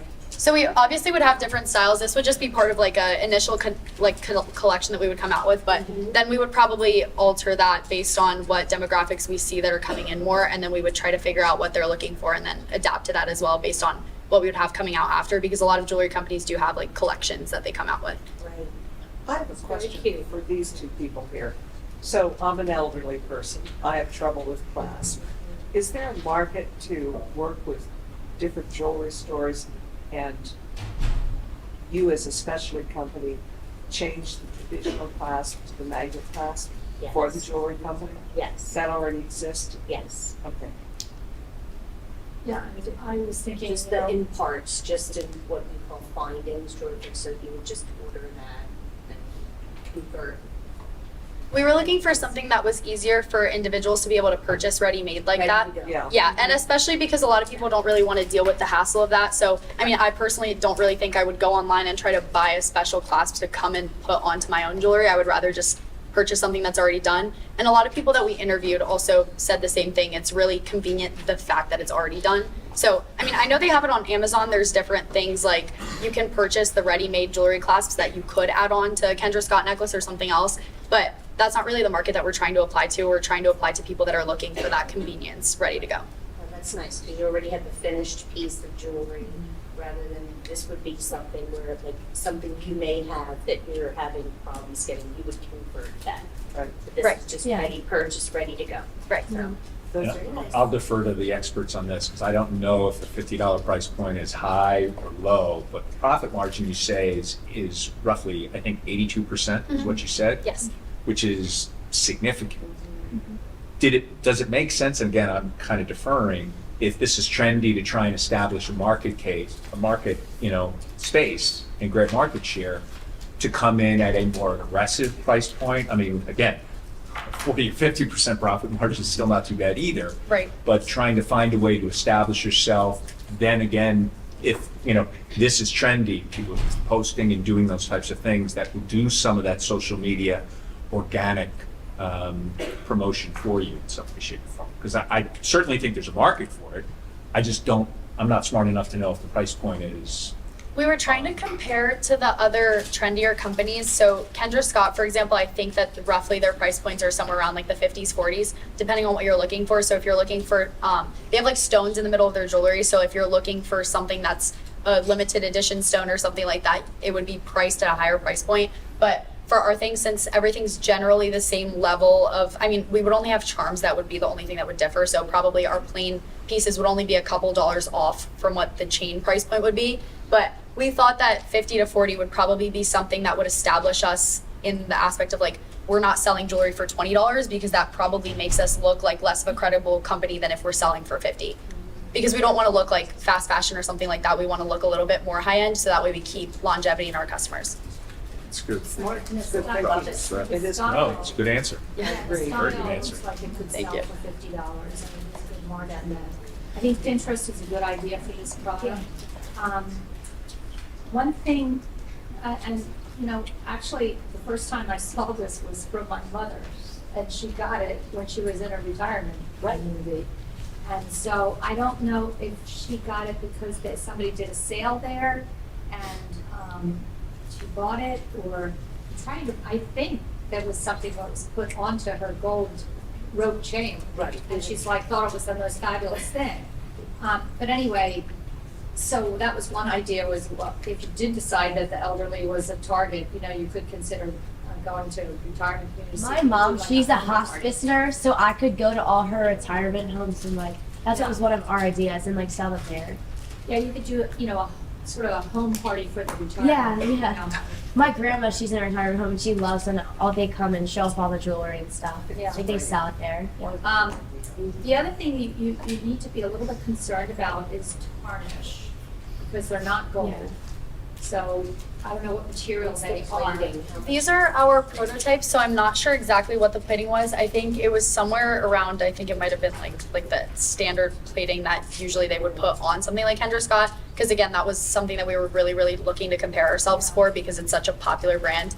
But I think that down the road, we would probably offer options as well that have something more different, like gold and things like that, like actual gold. But again, a lot of people were concerned when we interviewed, if you're buying a gold bracelet and it's magnetic, am I going to do something and it's going to come off and I'm going to lose it? But we did think about doing something like a safety button, where it's kind of like, I don't know if you've ever seen the jewelry clasps that come, there's like 2 dots on the side, and then you take the wires from the side and then you push them up onto the dots. So something like that would come over the magnet, so that way it's easier, you take that off and then you take the magnet off, as opposed to, again, like fiddling with something that's like the average clasp, because that would still be easier than doing this. Yeah. What if it's plated, it can tarnish, and you just might consider offering some kind of a warranty or a guarantee. You probably wouldn't end up having to pay it or replace it, because not many people would probably get back to you and say, okay, it's been a year and this piece is brown in my jewelry box. But you might think about how you're going to address that, or if there's a way for them to reduce the possibility of tarnish, that you put that in your packaging. That's definitely possible. I think with our profit margin, we can do that, Yeah. especially because we have so much wiggle room. Right. I know Lululemon has a very high profit margin, and they do a guarantee where, say, if I were to fall on the treadmill and I bought my leggings last year, or within the same year, and I have a hole in my leggings, I can go and take them in and they'll give me a new pair. Yeah. So we could probably do something like that with our brand, just because maintaining that profit margin would come with picking like a material that's not like, it would be plated as opposed to regular gold. So that would be our compensation, would be we keep that same material, but then we allow people to come in and get a cleaning or exchange. Yeah. And also, my other question is, would you consider selling at wholesale? So in other words, the jewelry industry is still going to trade shows and buying. It would mean a lot bigger investment for you, because they're not cheap to get a booth or a table at these trade shows, but that might be another way to do it, and be able to offer it at a wholesale price, and it's just another venue of how to sell it. But I think also in your startup, you're gonna probably need more money to start up than you have. And just to add one great presentation, I like the idea, good market. One thing I would look into, just like the last one, is a patent, just making sure no one's done this before and you could be infringing on their patent. That doesn't say you can't sell it. It's just if they were to see you selling it and they can tell it's infringing on your patent, then they can take action. I think we did do research. The class has like we have to look into things before we actually go and propose a product for something that we would be looking to look into when we're presenting. So I think nobody has an exact patent to what we're looking to do, like the designs themselves coupled with the clasp itself. And then nobody also has a patent for magnetic jewelry, I don't think. And then if that's the case, like, doesn't hurt submitting that on your own, so then absolutely you can kind of have that market to yourself, and then there's some research that goes behind and cost benefit of whether or not you want to take action on people that infringe on it, but just something to think about that. Thank Good you. job.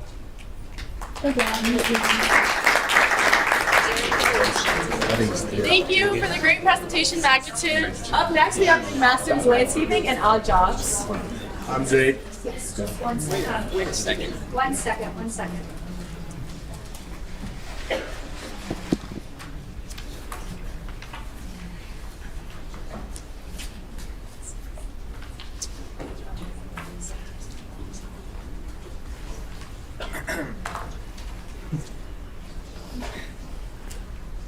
Yeah, I'm Jake.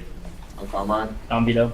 And some time ago, I was sitting in class and I was just unhappy with our idea. None of us were passionate about our product and we were making little to no progress. So my mind was beginning to wander, and I saw a text message pop up on my phone from my father that said, "Hey, you need to cut the grass today."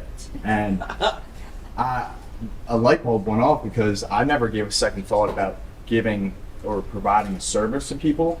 So I could actually see myself doing it, and we wanted to pursue something else because we were unhappy, we weren't making progress. And before I knew it, I put out an ad on Facebook and I just jumped at it and I started making money, so I took my teammates into it. Very good. So the problem that most people are having is they don't have much time to maintain their yards, whether they have kids, jobs, they're traveling a lot for their jobs, or they don't want to cut their lawn, they have too much land, some people like to cut the grass, just put music in and relax, do it. A lot of people don't. So we are gonna solve that issue by obviously targeting these type of people, also elderly people, because as we know, it's harder for them to do, like cut. You're not gonna ask your grandma to cut your grass. You do it for, and a lot of people don't have any supplies. Like they don't have a lawnmower, they don't have a weed whacker, blower. They have no supplies to even complete these tasks. Our solution to this would we provide a service and convenience of grass cutting, mulching, weeding, junk removal. We also remove small trees and bushes and other odd jobs like that.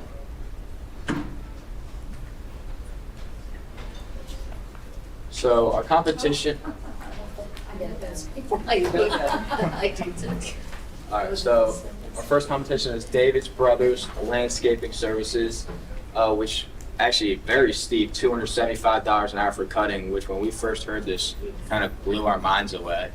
And not that much cheaper, it's still up there. DeMoss Landscaping Services, $250 an hour. And these are also the big brand name companies. A lot of people, they don't necessarily take their time, show up on time. And with us, we're gonna treat you like a friend to continue to have your business in the future. Our unique value proposition, we're affordable, unlike the ones that you just saw. We're hardworking, we take our time while we do it, and we do quality work over quantity, and we're always on time. Once you call up Jake and us, we'll be there. We'll be there on time. Okay, so for our marketing strategy, currently I have 52 Facebook friends and 144 Instagram followers for our business. Nothing personal. And I'm also active on Living in Love Pro and Women of Worcester, and this is where I've actually gotten a few customers from people posting hey, I need this done. Can anybody do this for me? And I've reached out myself, private messaged them, and that's how I've gotten certain customers. And here's a quote from one of my active customers, and I wanted to add it in here because she said, "We absolutely love the job you do and the work you do, and like I said, you are our person." So that really just told me I was doing something right, and people were investing in me, and I was putting myself out there on the market. Building a bond with the customer so we can have it in the future. Our customer segments, we're going to be targeting homeowners with lawns, like Carmine said. They don't have the time, they don't have the equipment, things like that. And we're also going to target renters with lawns as well, because they don't. Yeah, exactly. They don't have. Some people that rent, sometimes they'll have to cut their own grass. It's in the contract that they'll have to maintain and do it themselves. And some renters don't want to do that. And also business properties with land around it, like the school. I mean, if we got the school, that'd be a pretty big one. But a lot of businesses have grass around that needs to be cut and mulched. They just don't have time for all that. Yeah. So this is Mary. She's 72 years old and retired. She has a lot of time on her hands, and that would make you think she could cut her own grass, but she can't. She's elderly. Her lawnmower broke down. She can't physically do it herself. So this would be a great person to reach out for us, and we would love to go over, build a bond with her, and cut her grass for however long she wants us to. Did you know around 41% of homeowners in America don't get their grass cut by professionals? And they don't do it themselves. Yeah. Okay, so for SG&A, we have gas, obviously, for running the mower, weed whacker, oil, and oil changes for the mower, and even like a truck that we're driving because we have to go to these places. And then maintenance for mowers annually, so every year, and like the spring, we'll drop it off at a place and average like 120, but any of these can vary, but we don't necessarily have certain costs that limit us and bring our like profit down. And these are jobs done. So we started March 23rd, so just under 2 months ago.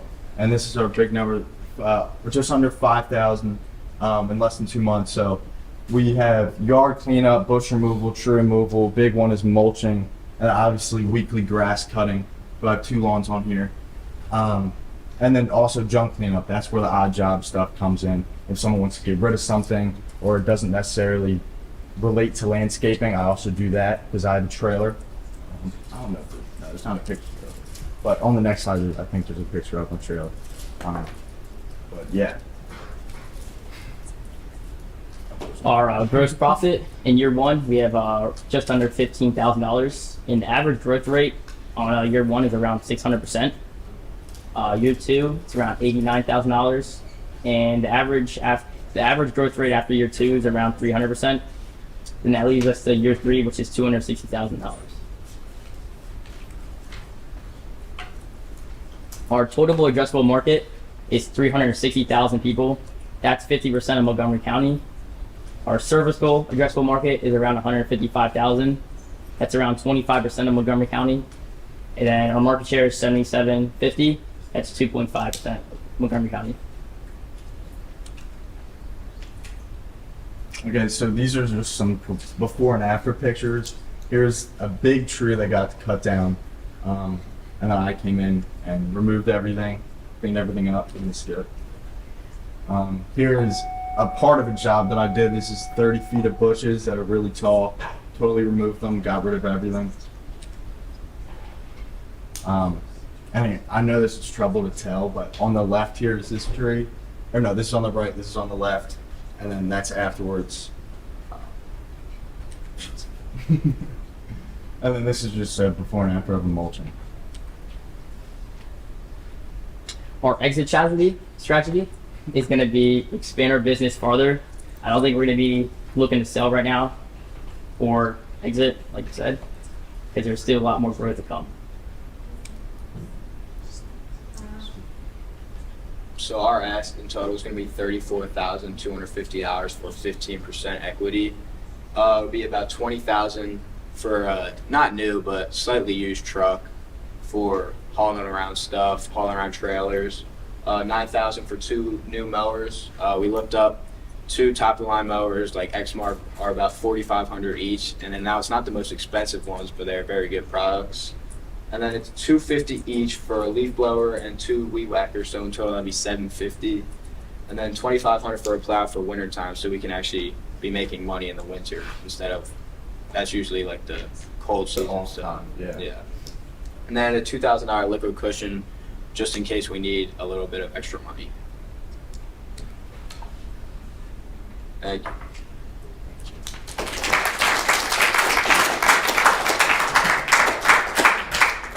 You said you started this in March? Yes. And so far you've grossed around 5,000? Yes. What were your expenses for the mulch, for the gas, for the equipment at this point?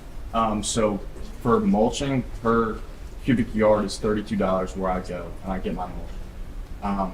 And then everything else, I already had a mower, but it would have been $4,500, but I didn't have to, I already had it. And then all the other tools I had myself. So, okay, so if your cost is $32 for a yard of mulch, Yeah. what do you charge somebody when if somebody's asking for 6 yards of mulch? For 6 yards of mulch. Just out of curiosity. So I would first calculate how much it would be for the mulch and then think about how long it would take me, so hourly. And then I would just give my best estimate pretty much because I'm just starting out. I don't have standard prices Sure, like no, these big ones do. So, and I had beaten every competition for pricing, so I was trying to be an affordable, like high schooler to do it. Yeah. Which makes sense because it's a competitive marketplace. I mean, obviously, you talked about the 2 very expensive people, but Yeah. I'm sure there's There's a driving ton around, of you see a lot of competitors. So I think it's a good start to be more aggressive from a pricing standpoint. And that would be a good starting point, like laying out all your calculations, because that was one of the questions I had was the mulching like a service, like your customer had to buy their own mulch and then you would just come? But that answered my question. So now just like detailed calculations of like, okay, this is how much it's gonna cost me here, and then try and run an analysis, just so like even when you're advertising it, you can put that on a piece of paper and it's just like a standard rate, or you could add a tag and be like fluctuates based on maybe different yards, the structure. I mean, I've never done the landscaping piece, but I'm sure your time would vary depending on certain aspects. So just so you could give them a more detailed price point. Okay. A couple of other comments. First of all, this is not a unique service, but it's really an essential service for a lot of people, especially elderly. They wouldn't be able to stay in their home if you didn't have a service like this. So one little recommendation. One of the problems I've had in the past are folks that do your lawn and they're not careful, and they nick up your trees. They do all kinds of things. So it might be important to add quality control, something in your advertising to say, this is how the work we do, and we are careful in how we approach it. Yeah. The second thing is, a landscape service can be fairly simplistic about lawns. You're envisioning more. And so as you look at how you might want to expand, you've got pruning, you've got planting, you've got edging, you've got fall cleanup and spring cleanup. You've got all kinds of things like that, which are ways to really expand your work. It'll come with cost because there's special tools for that. Yeah. You, right now, you're all independent contractors. Let me just point out, you don't have workers' compensation. So one of the things you'll need to step back is think about, how do I ensure myself and my colleagues are safe in what they're doing? What are the personal protection equipment things we need to use? Hearing protection, goggles on some occasion. So I'm sounding like your mother, but my field is occupational health. So I've seen some horrendous things happen. You want to really take a look at that. And you want to think in the future, as you grow, especially if you hire employees, think about those costs, because early on, you're going to want to keep it as independent contractors. You don't want that burden. But on the same token, you need to make sure they're safe. I sound like a lecturing. So Seriously. Yeah. I'll give you a good example. We have used Amish crews before for doing work. They're fabulous. But they don't know what a personal protection equipment piece looks like. And I've seen them cut stone and not wear goggles. I've seen them do things that create a lot of dust, like, again, using equipment and not using personal protection. So just a thought. And to add on the first thing you said about like the big companies nicking up the trees and kind of not doing the quality work, a little sloppy job. Right, they do. And how you said it's not unique. That's what we kind of tried to build into our unique value proposition, to do quality work, always show up on time, build good relationships with the customers so we can continue growing. Unlike these bigger companies who they have so many lawns, they don't even care. They just do it as fast as possible, sloppy, as you said. And They'll have like 5 to 10 guys come out just to bang some out in 5 minutes, and we're not like that. Same with snow jobs in the winter. They're not careful. So I think the fact that you're careful, you've got a good track record, you're going to be able to have customers put out statements that you've done that kind of work. Really important. Yeah. Good job. Long-term Relationships. and they'll refer you. Word of mouth is free advertising and it's the best. And I Yeah. like your logo. Thank you. I was going to say that as unfortunately somebody who spent his life selling advertising involved marketing, word of mouth, particularly in your business, is way better. Yeah.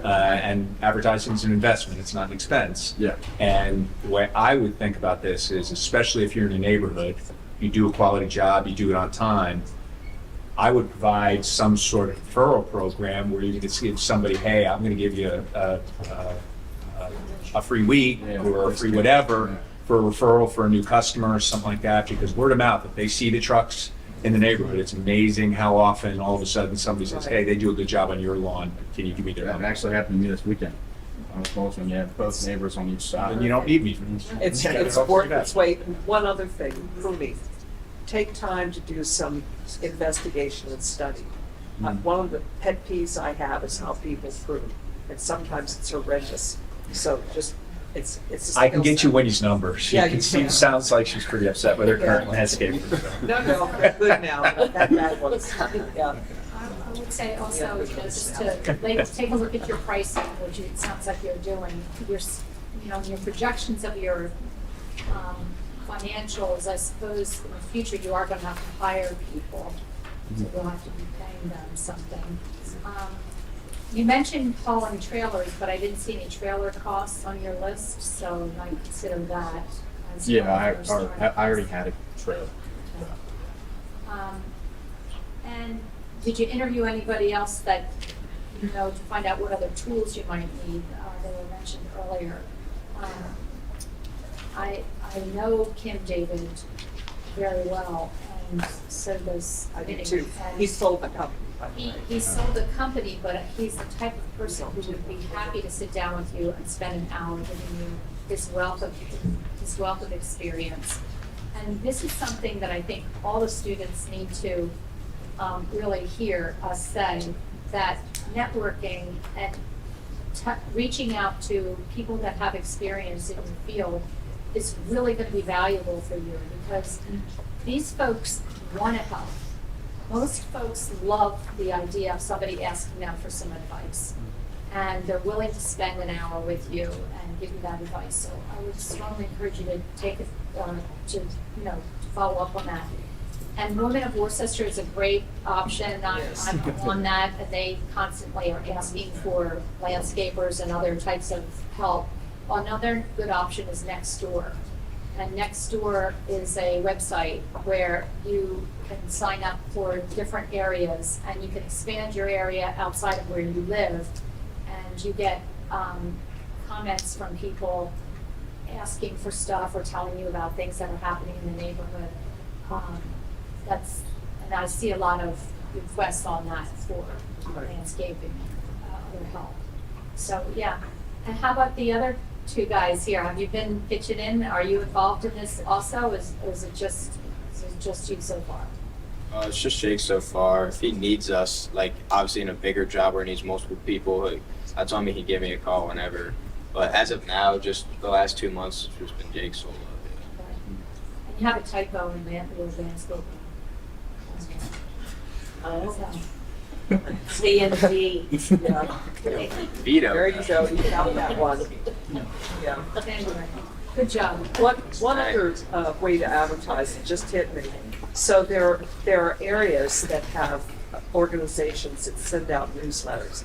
And in Worcester, we have Friends of Worcester. Yeah. An ad in that newsletter would cost you anywhere from $125 to maybe $500. It goes to everybody in Worcester. That's a cheap way, and you could make it a discount coupon. Your ad could be what you're about, and for the first time you give them a discount or promotional. So there are places like that you can also add, which are more targeted to, like Women of Worcester, to a specific area. So you've got to figure out how far you want to go, because gas costs a lot of money. Yeah. Mm-hmm. So, anyway, one last question. What's the useful life of a large piece of blowing equipment, one that you would use with a 5 or 6 foot spread, how long do they last if you're using them all summer long, all spring? Well, the one that I have now, I've had for 4 seasons, so it's 4 summers I've covered. And every year I've taken it to get maintenance, and it's running better than ever. So I think that typically, like a tractor mower, or like something that you ride, will not last nearly as long. I have a 0 turn. So Good evening and pardon the anywhere from interruption. 5 Tomorrow will be the last probably not opportunity more for than students to make 8, up 9 a years, system I'm test. guessing. If you were scheduled That's for a something to test look last into. week, or Yeah, it will and definitely did is. not take it,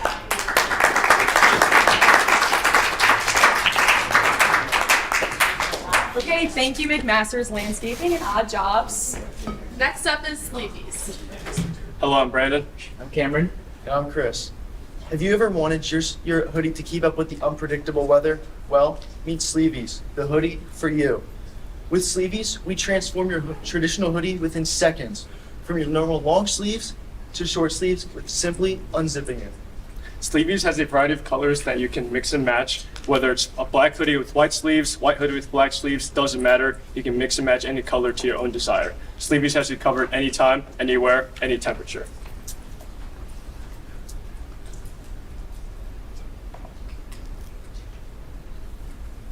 So our story. Chris and I are athletes and Cameron's a hiker, and we've always wanted a breathable and very adaptable hoodie to our activities.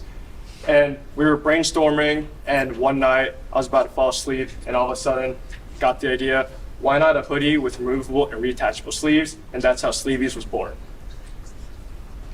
So the first problem is difficulty adapting to the weather. Let's say you're going for a walk, and all of a sudden your body temperature starts to rise up, or the temperature outside starts to rise up, and you don't want to take your hoodie off because you don't want to carry it around with you, or maybe you don't want to wrap it around your waist because that's not how the trend is going in today's day.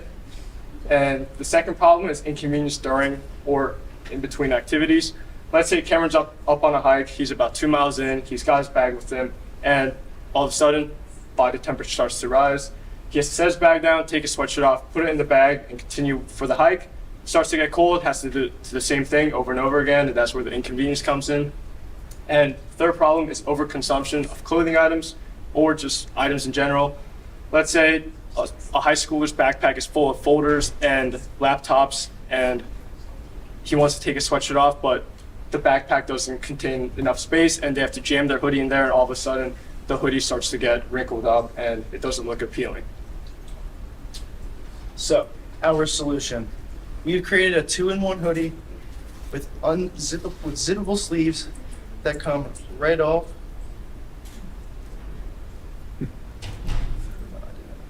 There we go. And you store right in the pockets. That's cool. Look at that. Very cool.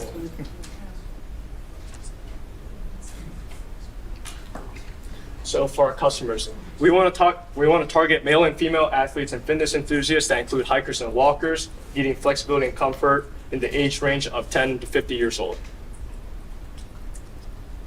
Our marketing size for Sleevies would be starting off with the population of Montgomery County that are in between the years of 10 to 50, and then down to people who are active and still in that age range, which is at 231,000, which leaves our market share percent at 0.32%. A competition, we have Fanatics on the left with an Eagles logo. It's got the black hoodie with green sleeves for $85. Nike plain black hoodie for $80. Lux Hoodie Tee, which is just a t-shirt hoodie for $26. And the three that I mentioned don't have our removable and reattachable sleeve feature, but the Enraged Star hoodie does. But instead of being an athletic hoodie, like how ours is, it's more of a fashion look, and it's a zip-up hoodie instead of a pullover. Our unique value. Our first unique value is detachable and reattachable sleeves, as Chris demonstrated. Second is colors you can mix and match, whether in the mood you're for a red hoodie with blue sleeves, black hoodie, white sleeves, doesn't matter. With whatever mood you're in, you can mix and match any color to your desire. And the third one is it adapts to the weather, whether it's you're on a hike, on a walk, at practice, for a sporting event, doesn't matter, it can adapt to the weather. Our financial forecast, as shown, is that in year one we will start with a revenue of 81,000, and through year two it will increase by 325%, which is the average startup percentage for a clothing company, down to 344,000 in revenue for year two, and then with a percentage of 185% in year three, which will leave at 981,000. For our marketing, we will be intensively targeting social media such as Instagram and TikTok and maybe a little bit of Facebook. We will be using their paid ad system, which will give us a lot of impressions, especially TikTok. You get many views for even as little as $10. You can get up to 10,000 views on a single video or ad. For posters, we plan to hang them up around the school and select areas for hiking. We plan to sponsor sporting events with permission from them, and we want to send out an email blast to all of Montgomery County, as well as the people we surveyed and the people who tested our product. The cost of goods sold include our hoodie with the removable and reattachable sleeves with custom tags that will have embroidered and logos, and it all includes shipping for $30 for a profit margin of 50%. Our startup cost would start for 1 month, which would have marketing be up to $86 and 200 units, which would be at $4,600, with also our website to run at $35, averaging a total of $4,700. Our SG&A for Sleevies would be marketing for year one at $1,030, year two at $9,000, year three at $20,750. But also an administrative at $427, $960, and $3,600, which increases due to keeping and upgrading like website, also with LLCs and more. Our MVP results. We interviewed and tested 43 people to have try on the hoodie and give us their feedback. 35 out of 43 people wanted a new zipper location. 37 out of 43 people can see themselves buying and wearing it. And the average price between all the interviews came down to $60 for the hoodie.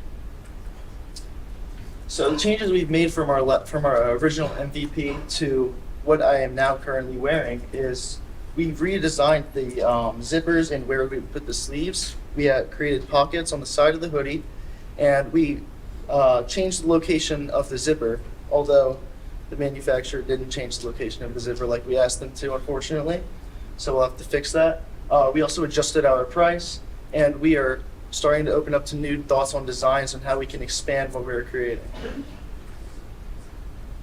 So our founding team, Chris and I are seniors. Cameron's a sophomore. Chris and I are both going to college next year, and we would love to continue growing this business as much as we can. And Cameron wants to do the same while he has 2 years left of high school. And we're already taking our first step by being in contact with a baseball coach that's interested in buying 50 to 100 units from us, and our car detailing business interested in buying the team a pair of hoodies. So we are asking $40,000 for 10% equity, which will cover 1,500 units for year one, which is around $34,000 to $35,000. Marketing for around $1,000, and it'll cover patents, LLCs, and any trademarks we intend to purchase. We would love to connect and discuss this opportunity further. And remember, Sleevies has you covered anytime, anywhere, any temperature. Sleevies.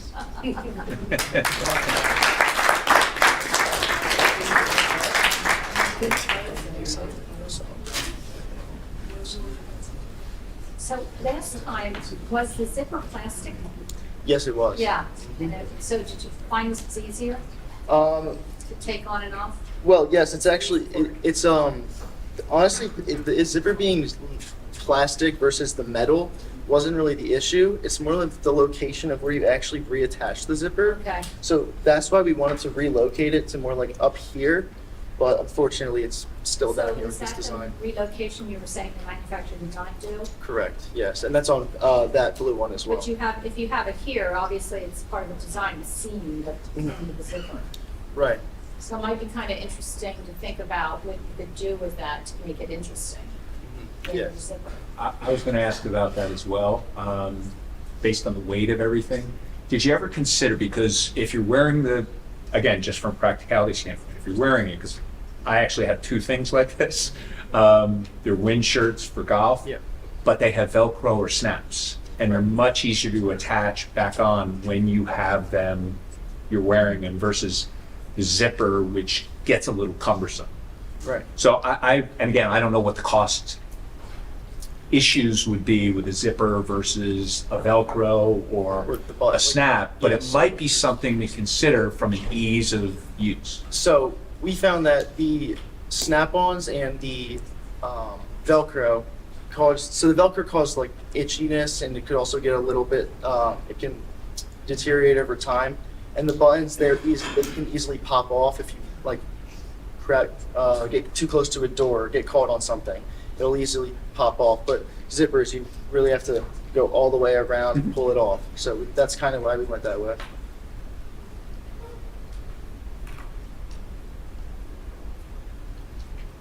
So in your prototypes and when you tested it, what was the level of interest for the bicolor, and what kind of colors were people looking for? And is there an opportunity to pick up on school colors? You know, whether it's methactin or Penn State or something like that. What did you find out? So some of the interviews and tests we've done were methactin students, and they said they would be more interested in it if it had like their methactin like sports team logos on it. Right. And like with non methactin students that we've interviewed, they said like black, gray, like just the plain old colors would be like a good start, or like a common color. I wasn't hearing well, but you're saying they did say they'd like colors to go along with those school colors? Okay. And logo. And logos, if there was possibilities. How much would the logos add to the cost? So through contacting with the manufacturer and everything, the total price for buying in bulk with logos and everything combined is around $23 to $24 per hoodie. Okay. And one more follow-up question. That's quite a warm hoodie. I just feel your weight. Yep. Do you envision doing hoodies in different weights? Yes, and like different materials, everything. Yeah. Okay. Tell me again the cost and the retail $60. Retail $60. It's $23 for 100 hoodies and $24. Sorry, $24 for 100 hoodies, $23 for 200 hoodies, and $7 for shipping directly to their doorstep. And an additional charge for the logo, or is that included? No, it's included with the logo, custom tags, and everything. And do you have an issue with the logo of like the Eagles or a professional sports team? We haven't got there yet. You can't, yeah. Yeah, Those are all copyrighted. They have to license it. Yeah. State copyright. Everything is copyrighted from Yeah. that perspective. The high school would have to get permission. Yeah. So the marketing cost, I just seem pretty low for year one. What are you spending it on? I guess I think it was like $300. It was like I think it was $1,000 per it's year. 1,030 for marketing. We'll be spending that mostly on social media, specifically Instagram and TikTok, because they get the most impressions and clicks. Yeah, I just, I am speaking with one of my fellow panelists who's had a lifetime career in marketing. All students have social media as one of their main marketing, and I'm just wondering if there's another way to market this that would be more effective. There is, but the problem is like with the cost basis from the startup, it really is cost prohibitive to sit there and say, I'm going to do addressable or programmatic advertising on CTV so that you see it on Hulu. I'm not a massive fan of radio because there's so many ways for people to consume content from that perspective. I think from, again, I use advertising as can be talked a lot of different ways. The product has to be seen. I was impressed because I always love people who show their product. You're wearing the product and show the product so you can see what it looks like. My suggestion from an advertising and investment standpoint is fine athletes or people who are prominent on teams or things like that, logo it up, make it look like that, and have people say, wow, where the heck do I get one of those things? That's advertising too. So. And the thing about social media is that when it works, it's because the product is unique. So there is a unique aspect of this, so it may work for that. It's just that it didn't seem like you were allowing very much money to be spent, on social for that. And just since I wasn't here for the initial presentation, I'm curious how we came up with the design. So was that you working with the manufacturer to like customize the product, or did the manufacturer already have something? Because I don't know what I pictured from a zipper hoodie, but it's a clean look right now. So Yeah. I'm just curious. I mean, honestly, we kind of always like, we're sitting together and we're like, we should probably just have a zipper around the bicep and then a place to store the sleeves. But then I talked to one manufacturer across the overseas, and we kind of threw together a digital mock-up, and he sent that over to me. But unfortunately, it didn't work out with that guy. So I sent the digital mock-up of that hoodie sample to a manufacturer out in Los Angeles, who then I ordered 2 samples from, and well, they showed up Monday with exactly what I wanted, just besides the zipper location, and that was the whole process right there. Yeah, because I like the fabric that like hangs Yeah, below so the it zipper, doesn't, so there's so it no doesn't rubbing. touch your skin. Yeah, that was a big, very important thing for us. And with right now, potentially, if the manufacturer's in California, costs are a little better. Yes. Going from there, so good stuff.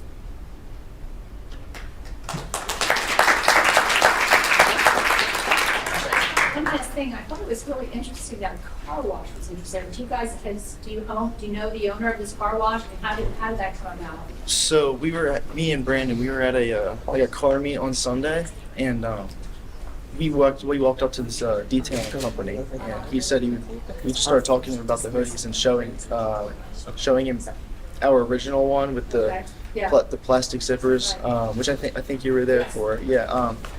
And he said he loves to help support like small businesses, and he'd love to purchase a hoodie for his entire team. And he said just give him a shoot whenever he. Example of how something unexpected can happen. Yeah. You keep your ears open and your eyes open, where somebody might find a need for it that you hadn't thought of. Right. Yep. Yeah. And that is Stay Stop. Congratulations. Difficult to choose these winners. You all did a really great job. We've been doing this for 4 years now. Every year gets better, and these have been really great. I'm really great to watch the progress. Our first place team, again, due to the generosity of the foundation, each person on that team gets a $200 cash prize. Congratulations to Nature's Nails. If we could get a group picture, I'm going to shut this off and we can all stand up here. I'll take it. Okay. Yeah, no, for the amount we took from Mr. Bass. We have the two winning teams up front. And then we'll bring your checks and a certificate to class Monday. All right. All right.